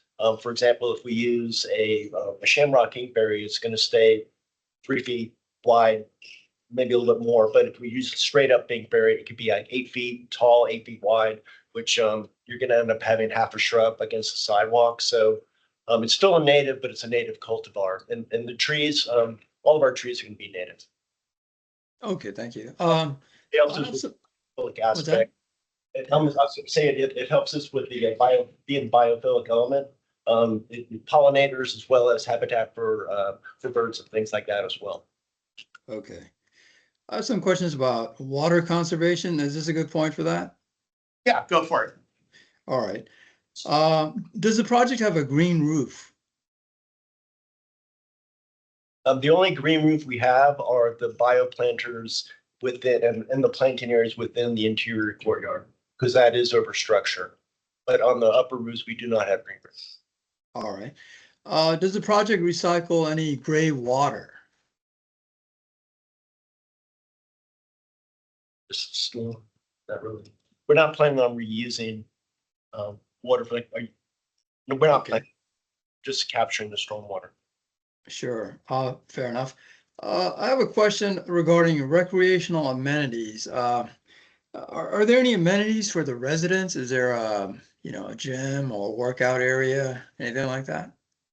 Yes, I can speak to that. So yeah, we're looking to host, in addition to the courtyard, which is an amenity for the residents, to have a lounge room, business center, some community rooms that could be utilized as flex space. We'll have on-site leasing as well as on-site resident services that essentially they're in charge of putting together programs for residents and kids as well.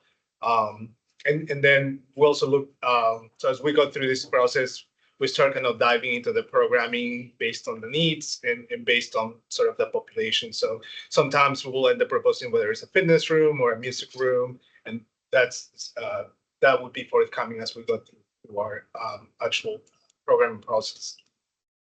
So the fitness room is possible, maybe not. Is that what you're saying?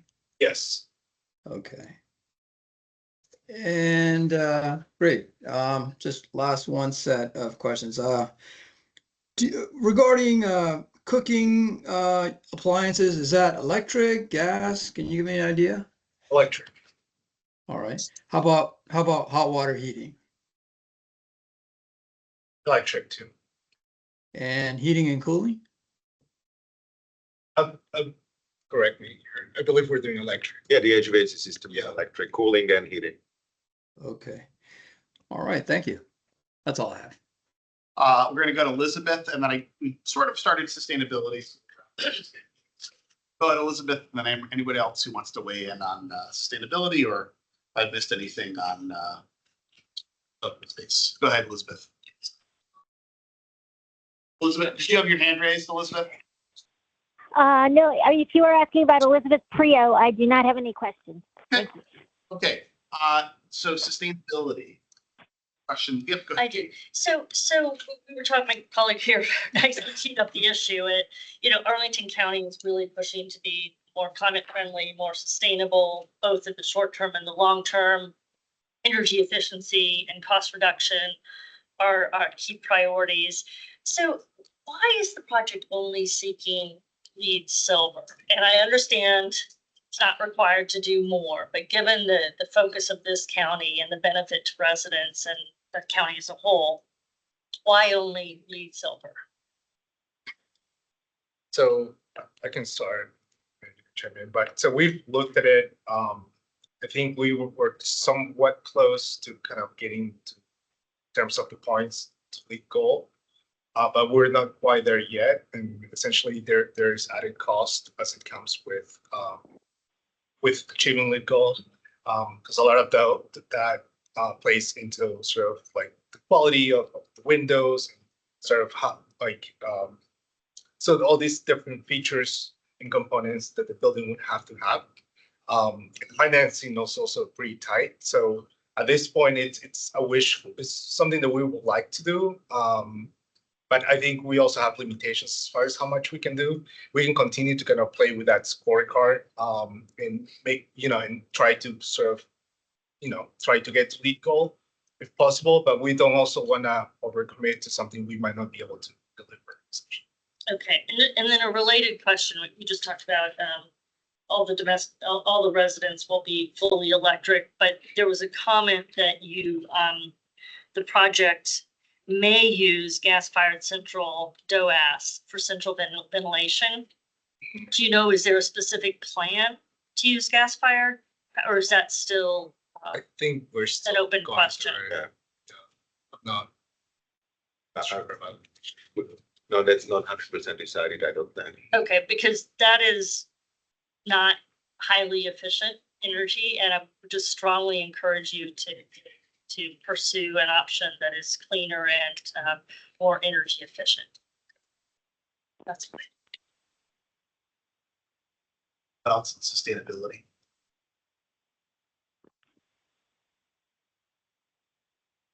So we're at 8:42. We're actually doing decently on time. So this is what we're gonna do, is that concludes the rest of the formal agenda items. So we have a little bit of time. We will. I got it. Yeah. Still the words right out of my mouth, Jim. Good. So we have time to do concluding remarks. We're wrapping up. I know most folks here probably have been through one of these, but I'll contextualize it again, right? So this is the second and final site plan review committee meeting we'll have in this project. What will happen after this meeting is the proposal will go to different advisory groups. Ultimately, I think the plan is before the county board in February, is my understanding. This group, of course, we don't take a vote. The purpose is to ask questions, sometimes to shape maybe the proposal or to ask for modifications through our feedback, and also had a walking tour session that occurred right after our first meeting, which I thought went quite well, especially for those who were able to join. So at this point, we'll do concluding remarks. We'll try to keep them relatively brief if we can. If you'd like to associate yourself with somebody else's remarks, all the better for it. And then we're going to go to public comment, and then that will be the conclusion of this SPRC. Okay. So I'm actually going to start with the folks online who are members of the SPRC. If anybody would like to make any concluding remarks, why don't you go ahead, raise your hand, or if it's Elizabeth, let me know audibly and go to you.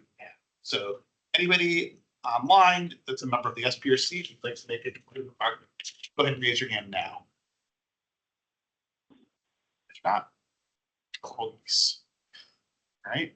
I don't see anybody, so I'm going to go back into the room. I'm going to kind of make my way this way, starting with Commissioner Lantelmi, and then if you don't want to make one, that's cool too. Thank you. This project has progressed tremendously from the first iteration. I'm much more relieved about it than I was when I first saw the first proposal. The architecture has improved in many, many ways. It's, I think, better in its context. With the change of color, the entry area with the tower makes it just sort of a focal point to it that wasn't there before. I'm very happy about the corner entrances at the south, the bike rooms. That's really going to, I think, activate those, especially activate Woodstock and shrink what would have been a long, very, I think, creepy walk almost. Is now much better with the plantings, with that entrance down there, with the design of the grills. It's much more friendly. It is certainly much more biophilic than there was before, which this did sorely lack in its first iteration. So I'm happy with that.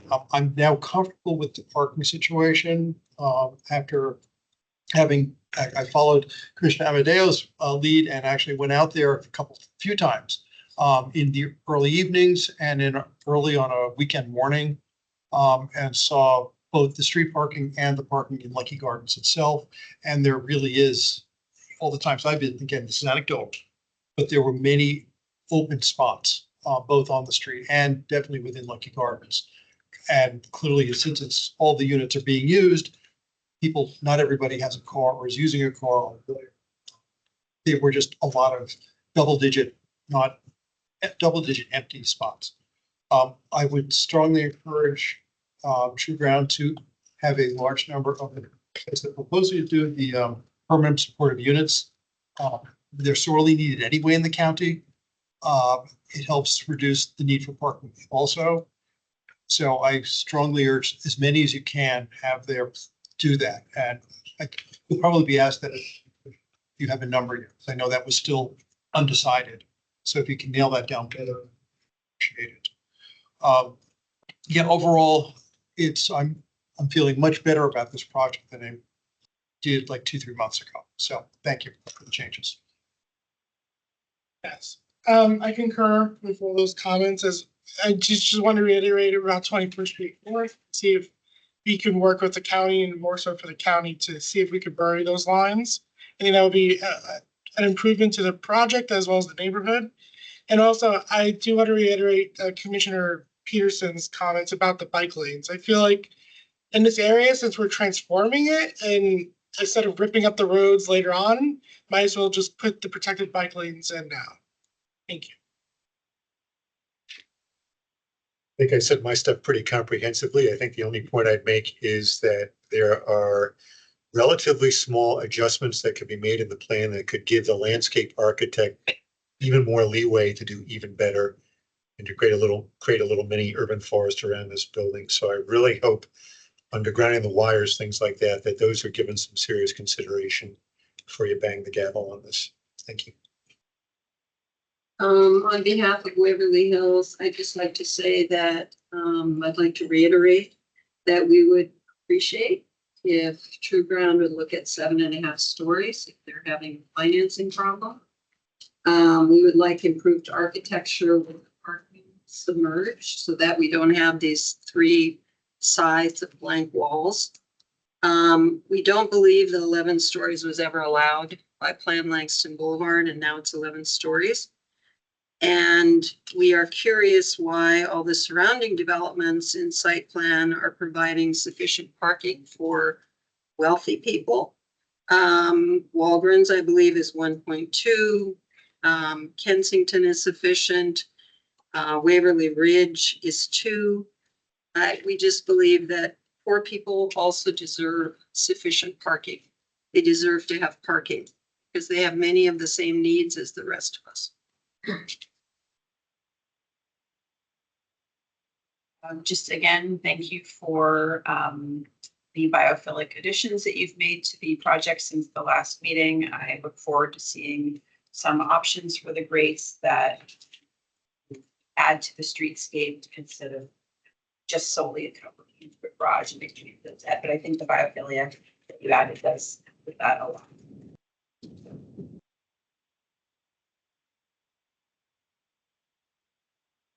From the Housing Commission perspective, we're happy of the dense new urban area of 245 units. Now I'm going to speak from being president of the North Roslyn Civic Association, where we have a lot of development going on, and I would still question the main entrance, Uber drivers and all the, and I don't buy the stuff that poor people don't use Uber and don't use food deliveries. You're going to have a major problem with deliveries at that corner with that Woodstock Road with the bike lanes. You said you were going to have deliveries at the loading dock. People do not go to the loading dock for food deliveries and stuff like that. They will go to the main entrance. So if there's a way that apex there, you could almost do a drive curtain way in their driveway where food deliveries, Uber pickups, stuff like that. There was a way or a bump out where the cars could just pull up and pick up and deliver. That would really help your traffic. The lay-by. You got that? That lay-by, that's what it's serving. Okay, so, and I'm not technical, so you gotta excuse me. Yeah, the area right there, that is what we're thinking. This little bump in Okay, but that's where your loading dock is. No, loading dock is Okay, loading dock is further okay. and south. Okay, so they would park there and then walk into the lobby and do the, okay, good. That wasn't clear the last time. I'm sorry. Okay, great. Thank you. I today went to see their Holy Legacy Homes grand opening. I didn't know True Ground. I'm new to the commission, and I have to say that everything they said, the gym, all the amenities are there. They're very nice. I spoke with the program, the lady that does the program for kids and kind of for the tenants. I mean, it's really, I was very impressed. It's very nice. So I'm very happy to have seen that, to have put all of this in context. I am still, my first comment to you guys was those work vans, they need a space somewhere. I still hope you get some work van space in that parking structure. Maybe you did, I don't know. I sound like a broken record, but that's what I would like. Also, what I saw today in that building was the courtyard was very open to one side. And so then when I was talking to Jordy, he was like, well, we have 4 stories and it's south facing. So I'm still a little concerned about that courtyard being enclosed. So I don't know how tall it is still. Actually, I would like to see more of the courtyard in the drawings. I'm going to look it up and I'm kind of interested in that. So other than that, yes, I am, happy that also I saw some of the artwork. There was some fencing around that building that had really nice, I took a picture of it. So maybe that's something that you guys can also do there that you can present to the community. Stormer event. Yeah, I don't remember, is it on Pierce? I don't remember. I was looking out, I started sneaking into all the apartments. What am I looking at? So I was very curious about everything, the appliances, everything looked nice. The apartments are very nice. So and the view of that fence below was nice. So that's at street level. So is it like iron, Yeah, painted iron? What is it? Aluminum? I don't know. I didn't get close to it. Yeah, it's the transformer gate between Pierce and. Yes. Right. Yes, So thank you. It's just a metal fence that's similar to what they're proposing, but this is a different design. Anyway, so that looked nice. And then there's a lobby in the downstairs was kind of modern and clean and nice. So anyway, I think it's very promising. It's all brick. I'm sorry? It's all brick. It's not all brick. That building? No, and I am not a fan of all brick everywhere. So I'm the brick lady. I have been saving, by the way, I've been saving a lot of brick homes. I just kind of take them down to the studs and build around them. So I'm all for brick, but having 11 stories of brick, not always a good thing. Yeah. For the facade materials for that building, that building was going under financing when Virginia Housing shifted the requirements. Requires to put fiber cement and brick to meet shore. Those requirements continue, which is why this building has fiber cement. Yeah, I know. Sorry. I get to speak. Yeah, so I just want to thank everybody for participating. I know you've heard this before and you've been one of these, so it almost sounds cliche. But I really do appreciate everybody engaging. I think that this process is one of the most fruitful parts of the civic process, at least in my experience. I was on the Housing Commission for a while. I've been on planning for a little while, and this is one of the areas where I see the greatest ability to make change. It doesn't mean necessarily that a project doesn't happen, although sometimes that happens. But it does mean that you're able to see some tangible results. And so I certainly appreciate some of the changes that True Ground and the applicant team has made to be responsive. And I do think we had a really productive walking tour. Generally, this is, in my opinion, a very positive project. We sorely need affordable housing on Langston Boulevard. It's in the area plan. It's been oft discussed. I also recognize and appreciate, as a former Langston Boulevard resident, that this is change. This is going to be significant change to the Lee Heights area and Waverly Hills. It'll be different than what it is now. We're in a transition mode. There might be more change.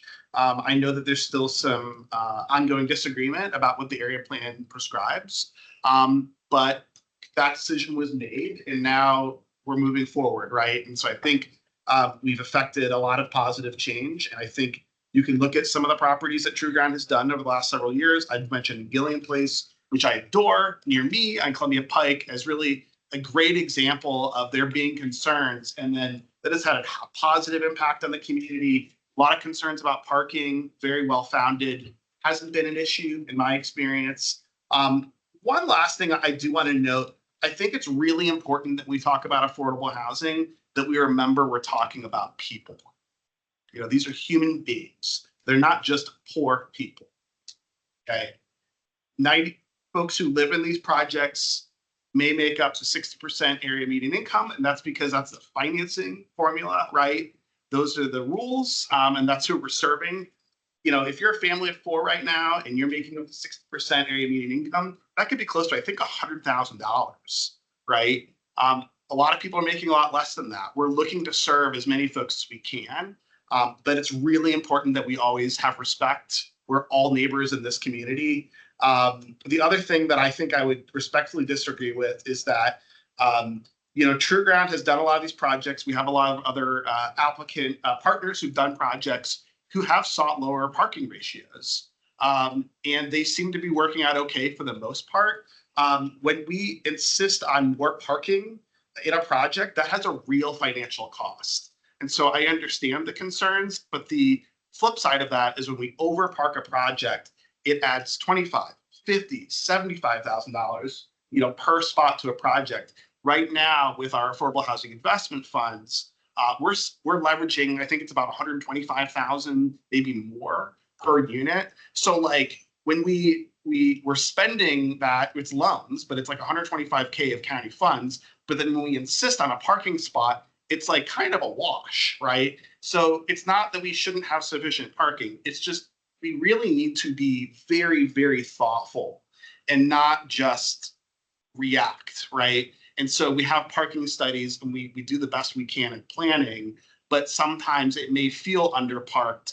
I think that's where we'll have reasonable disagreement, but you know, we do have a track record here of an applicant who has done this fairly well. So that's why I'm personally comfortable. Anyway, I'm sorry for being long-winded. I want to contextualize that. It's really important. It comes up a lot in the affordable housing space. And I just really strongly disagree with this concept that because it has less parking than other projects, we're somehow doing a disservice to that community. We need to make sure that these projects are financially viable, in my opinion. All right, thank you for indulging me on that. We're gonna go to public comment now. It is 9 o'clock. We're gonna do, you wanna add yourself, Ginger? All right, so we're gonna add Ginger. Just to add myself to this. Okay, that's fine. So we'll do, we're gonna do 2 minutes for public comment, and then that will be the end of. I'll start in the room. Okay, so who do you have?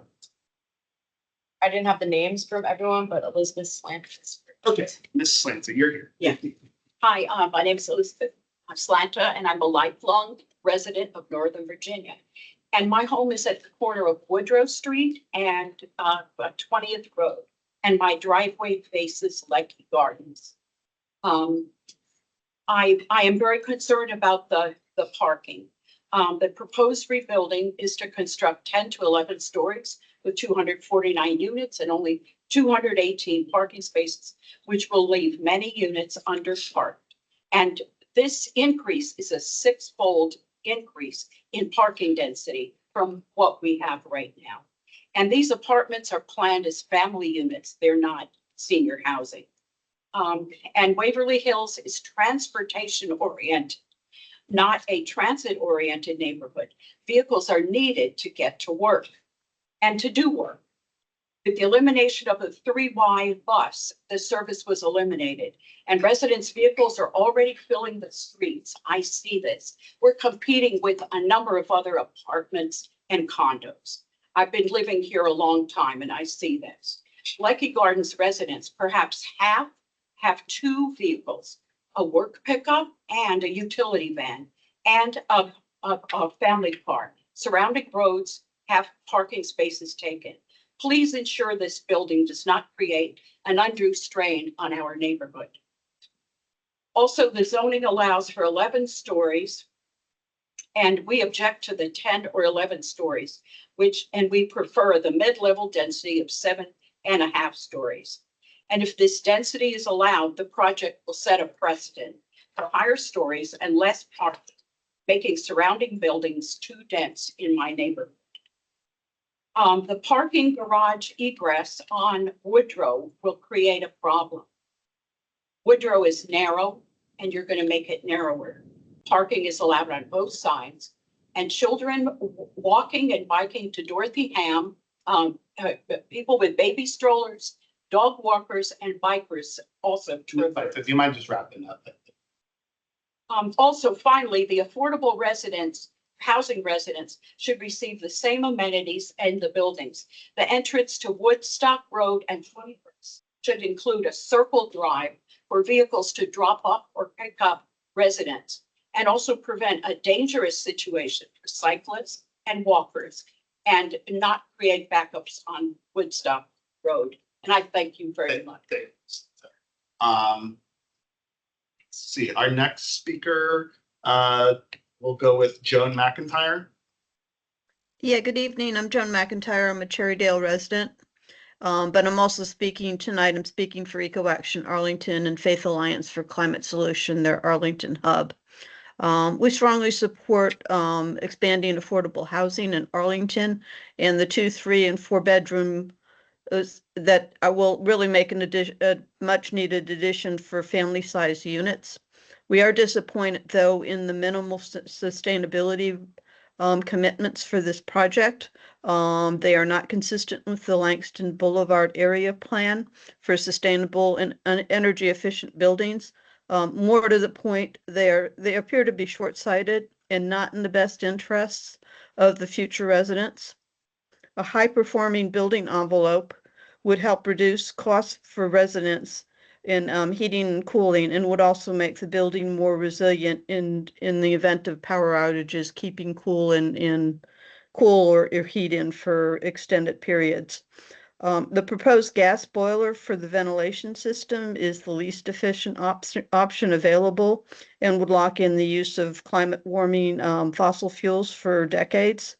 The projects I've looked at over the last few years have actually opted for heat pump boiler technology with auxiliary heat, either electric or back, which are much more efficient, and obviously prefer the gas.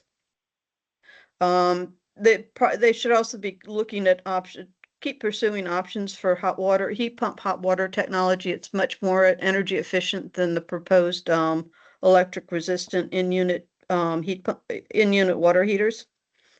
Also would say the project really needs to include the necessary infrastructure to expand EV charging and actually charging for both vehicles and e-bikes. E-bikes are much less expensive to operate and maintain, and it really shouldn't be leaving the residents behind as this transition keeps moving forward. Thank you. If there's a problem. Thank you. The time has expired. I really appreciate it. We're going to go to Lee Clark, followed by Bernie Byrne. Hi, I'm Lee Clark. I live in the far southwest corner of the county. And I am calling in support of this project. I appreciate the hard work that the True Ground crew, the county staff, and the people sitting in your room and online are doing to make this happen. I think the affordable housing is a critical need in the county, and True Ground has done a good job of figuring out a way to make it happen at this site with minimal impact. I hope you guys will endorse this upstream, and I look forward to fruition sometime in the next couple of years. Thank you. Thank you. Speaking next is Mr. Bernie Byrne.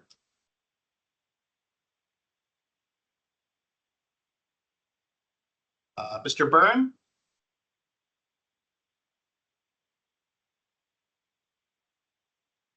You're speaking, we can't hear you, Mr. Byrne. But we will loop back. I'll go next to Miss Cynthia Hoffitzer.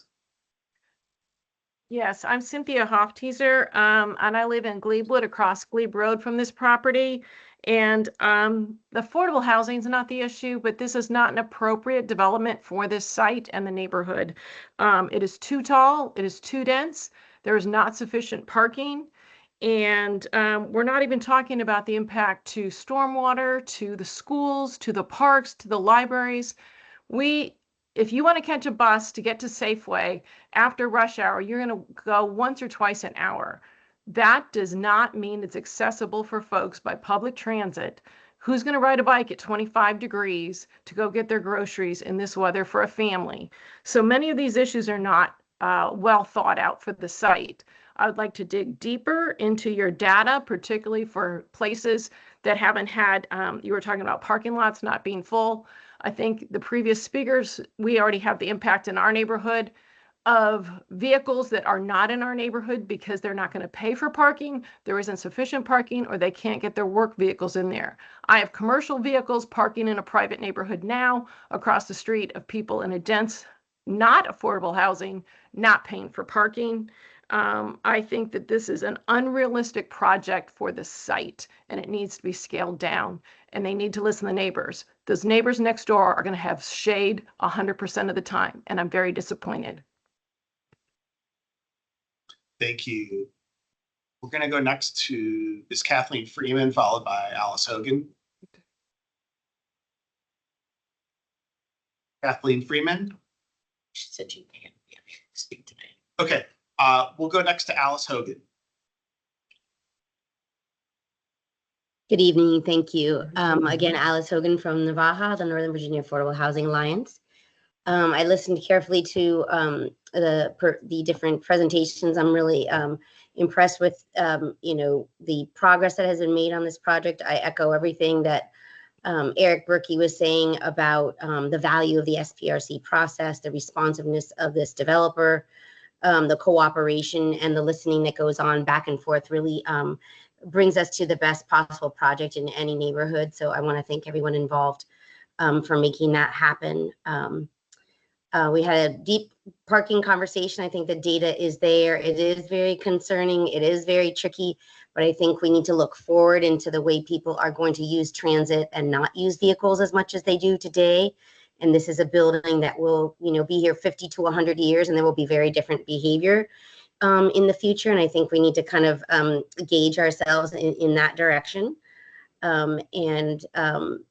I echo what Eric was mentioning about who will be living in the building. So these are Arlingtonians and others who aspire to live with us and be our neighbors, our coworkers, our teachers. And these folks are underpaid individuals who also deserve an excellent place to live. So I'm so looking forward to 249 brand new units for our neighbors and our underpaid fellow humans. I guess I observed a better pedestrian experience. I'm impressed with the 35% canopy on a tight site with so many units, and yet we're getting the green coverage that we need. And just congratulations to the team, the county, the developer, and then thank you to the SPRC members for really shepherding this process. Have a good evening. Thank you. We have Ginger Brown in the room. Well, first I want to say thank you for all the changes that happened. There's been so much hard work. This project, every time it comes back better. I particularly like the activation of the corners, and I hope we can even take it even a step farther with the next iteration. I like the bike garage thing and the entrance there. I don't think we would support a reduction in the street parking. While Leckey may not have as many folks parking, it is surrounded by numerous market rate affordable multifamily buildings. And many of those folks do park on the street and do have vehicles and do have work vehicles. So if we're reducing parking on the street, we're taking parking away from other folks in other buildings. So let's talk about a little bit. We want to make sure that we reiterate taking careful care of the mature trees. I think there's a champion tree on the site, so that. Love you to keep striving for gold. we would definitely want that to be part of the Lakes of Woodrow corridor. And I have to mention that we do take exception to comparing transit and the buildings on Columbia Pike with Langston Boulevard because the bus services. We strive for it to be comparable someday, but that is pretty far in the future. And so we want to make sure that we are considering parking ratios. And even though they are maybe as equal distance to the metro, they do have hourly headways versus they have a Pike. And that Pike has had a huge investment in transit, and we hope to have the same, but we're not there yet. Thank you. We're gonna. This is Bernie Byrne. Mr. Byrne. Yep, we can hear you. Go ahead. Okay, yeah, I have to get a phone. This has not been working in the whole system. It's okay. Hear you now. Go ahead, please. Okay, first of all, the building's private open area should not be within the building. It should not be private. The open space should be externalized, should contain many native plants that support native pollinators, and should be made available for public use. Of course, this won't happen. To establish biophilia, which the project really largely lacks. Native flowering vines should climb from the ground on trellises on all sides to create great green walls between windows. Native flowering vines should hang from the roofs at roof ledges and balconies. That's biophilia. The project lacks a green roof, as is noted before. This should have one. Many native plants and cultivars do not feed or provide habitat for native pollinators. However, despite what the applicant has told you, the planting schedule, the most recent project update, dated November 18th, contains 38 non-native plants, 23 of which are not native to North America, and 15 of which are native to North America but are not native to Arlington County and its vicinity. One of the largest canopy trees, London plane tree, is not native to Northern Virginia. It's called London. And here we have the applicant telling us everything's native. The plant schedule should not contain any cultivars unless they are more resistant to disease than their parents are. Nevertheless, the schedule contains 38 cultivars that lack any such disease resistance. Replace all native plants and cultivars with similar plants that are native to Arlington and its vicinity. Do not use cultivars simply because they are short. That's not the best way to do it. The way is to use a native plant instead.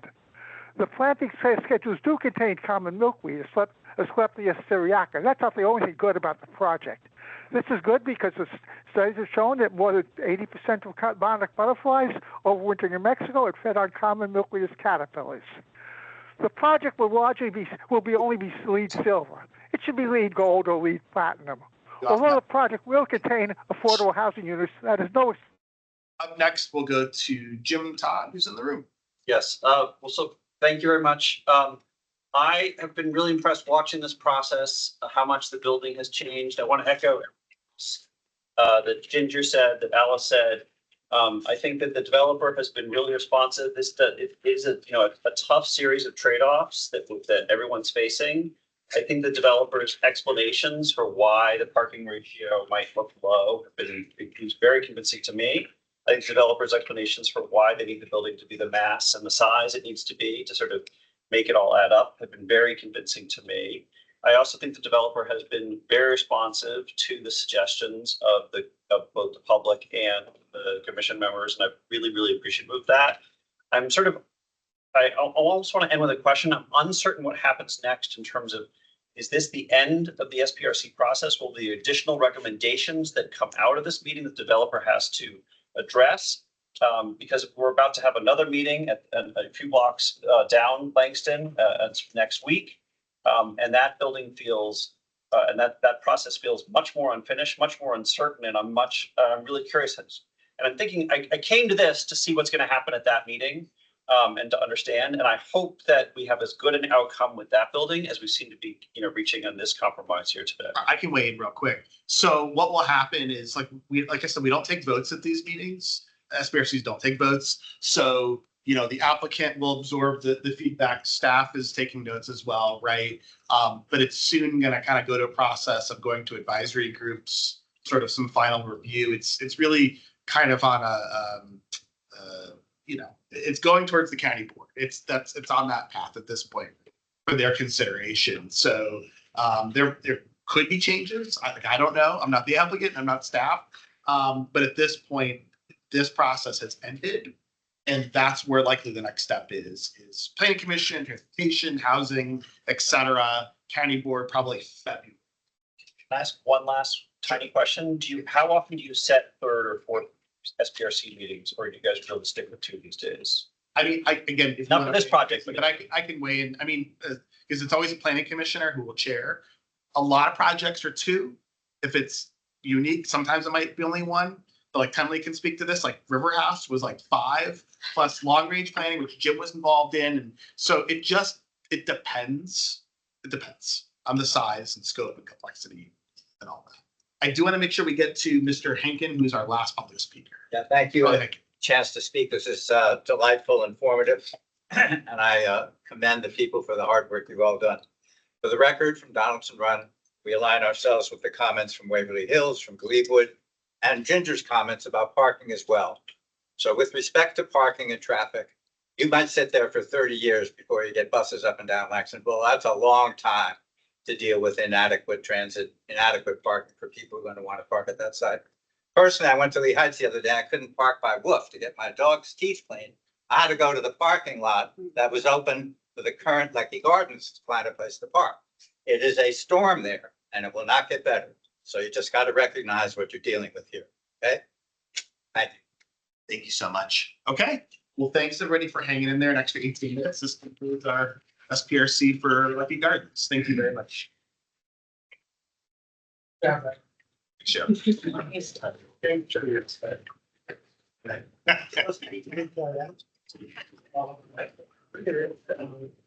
We already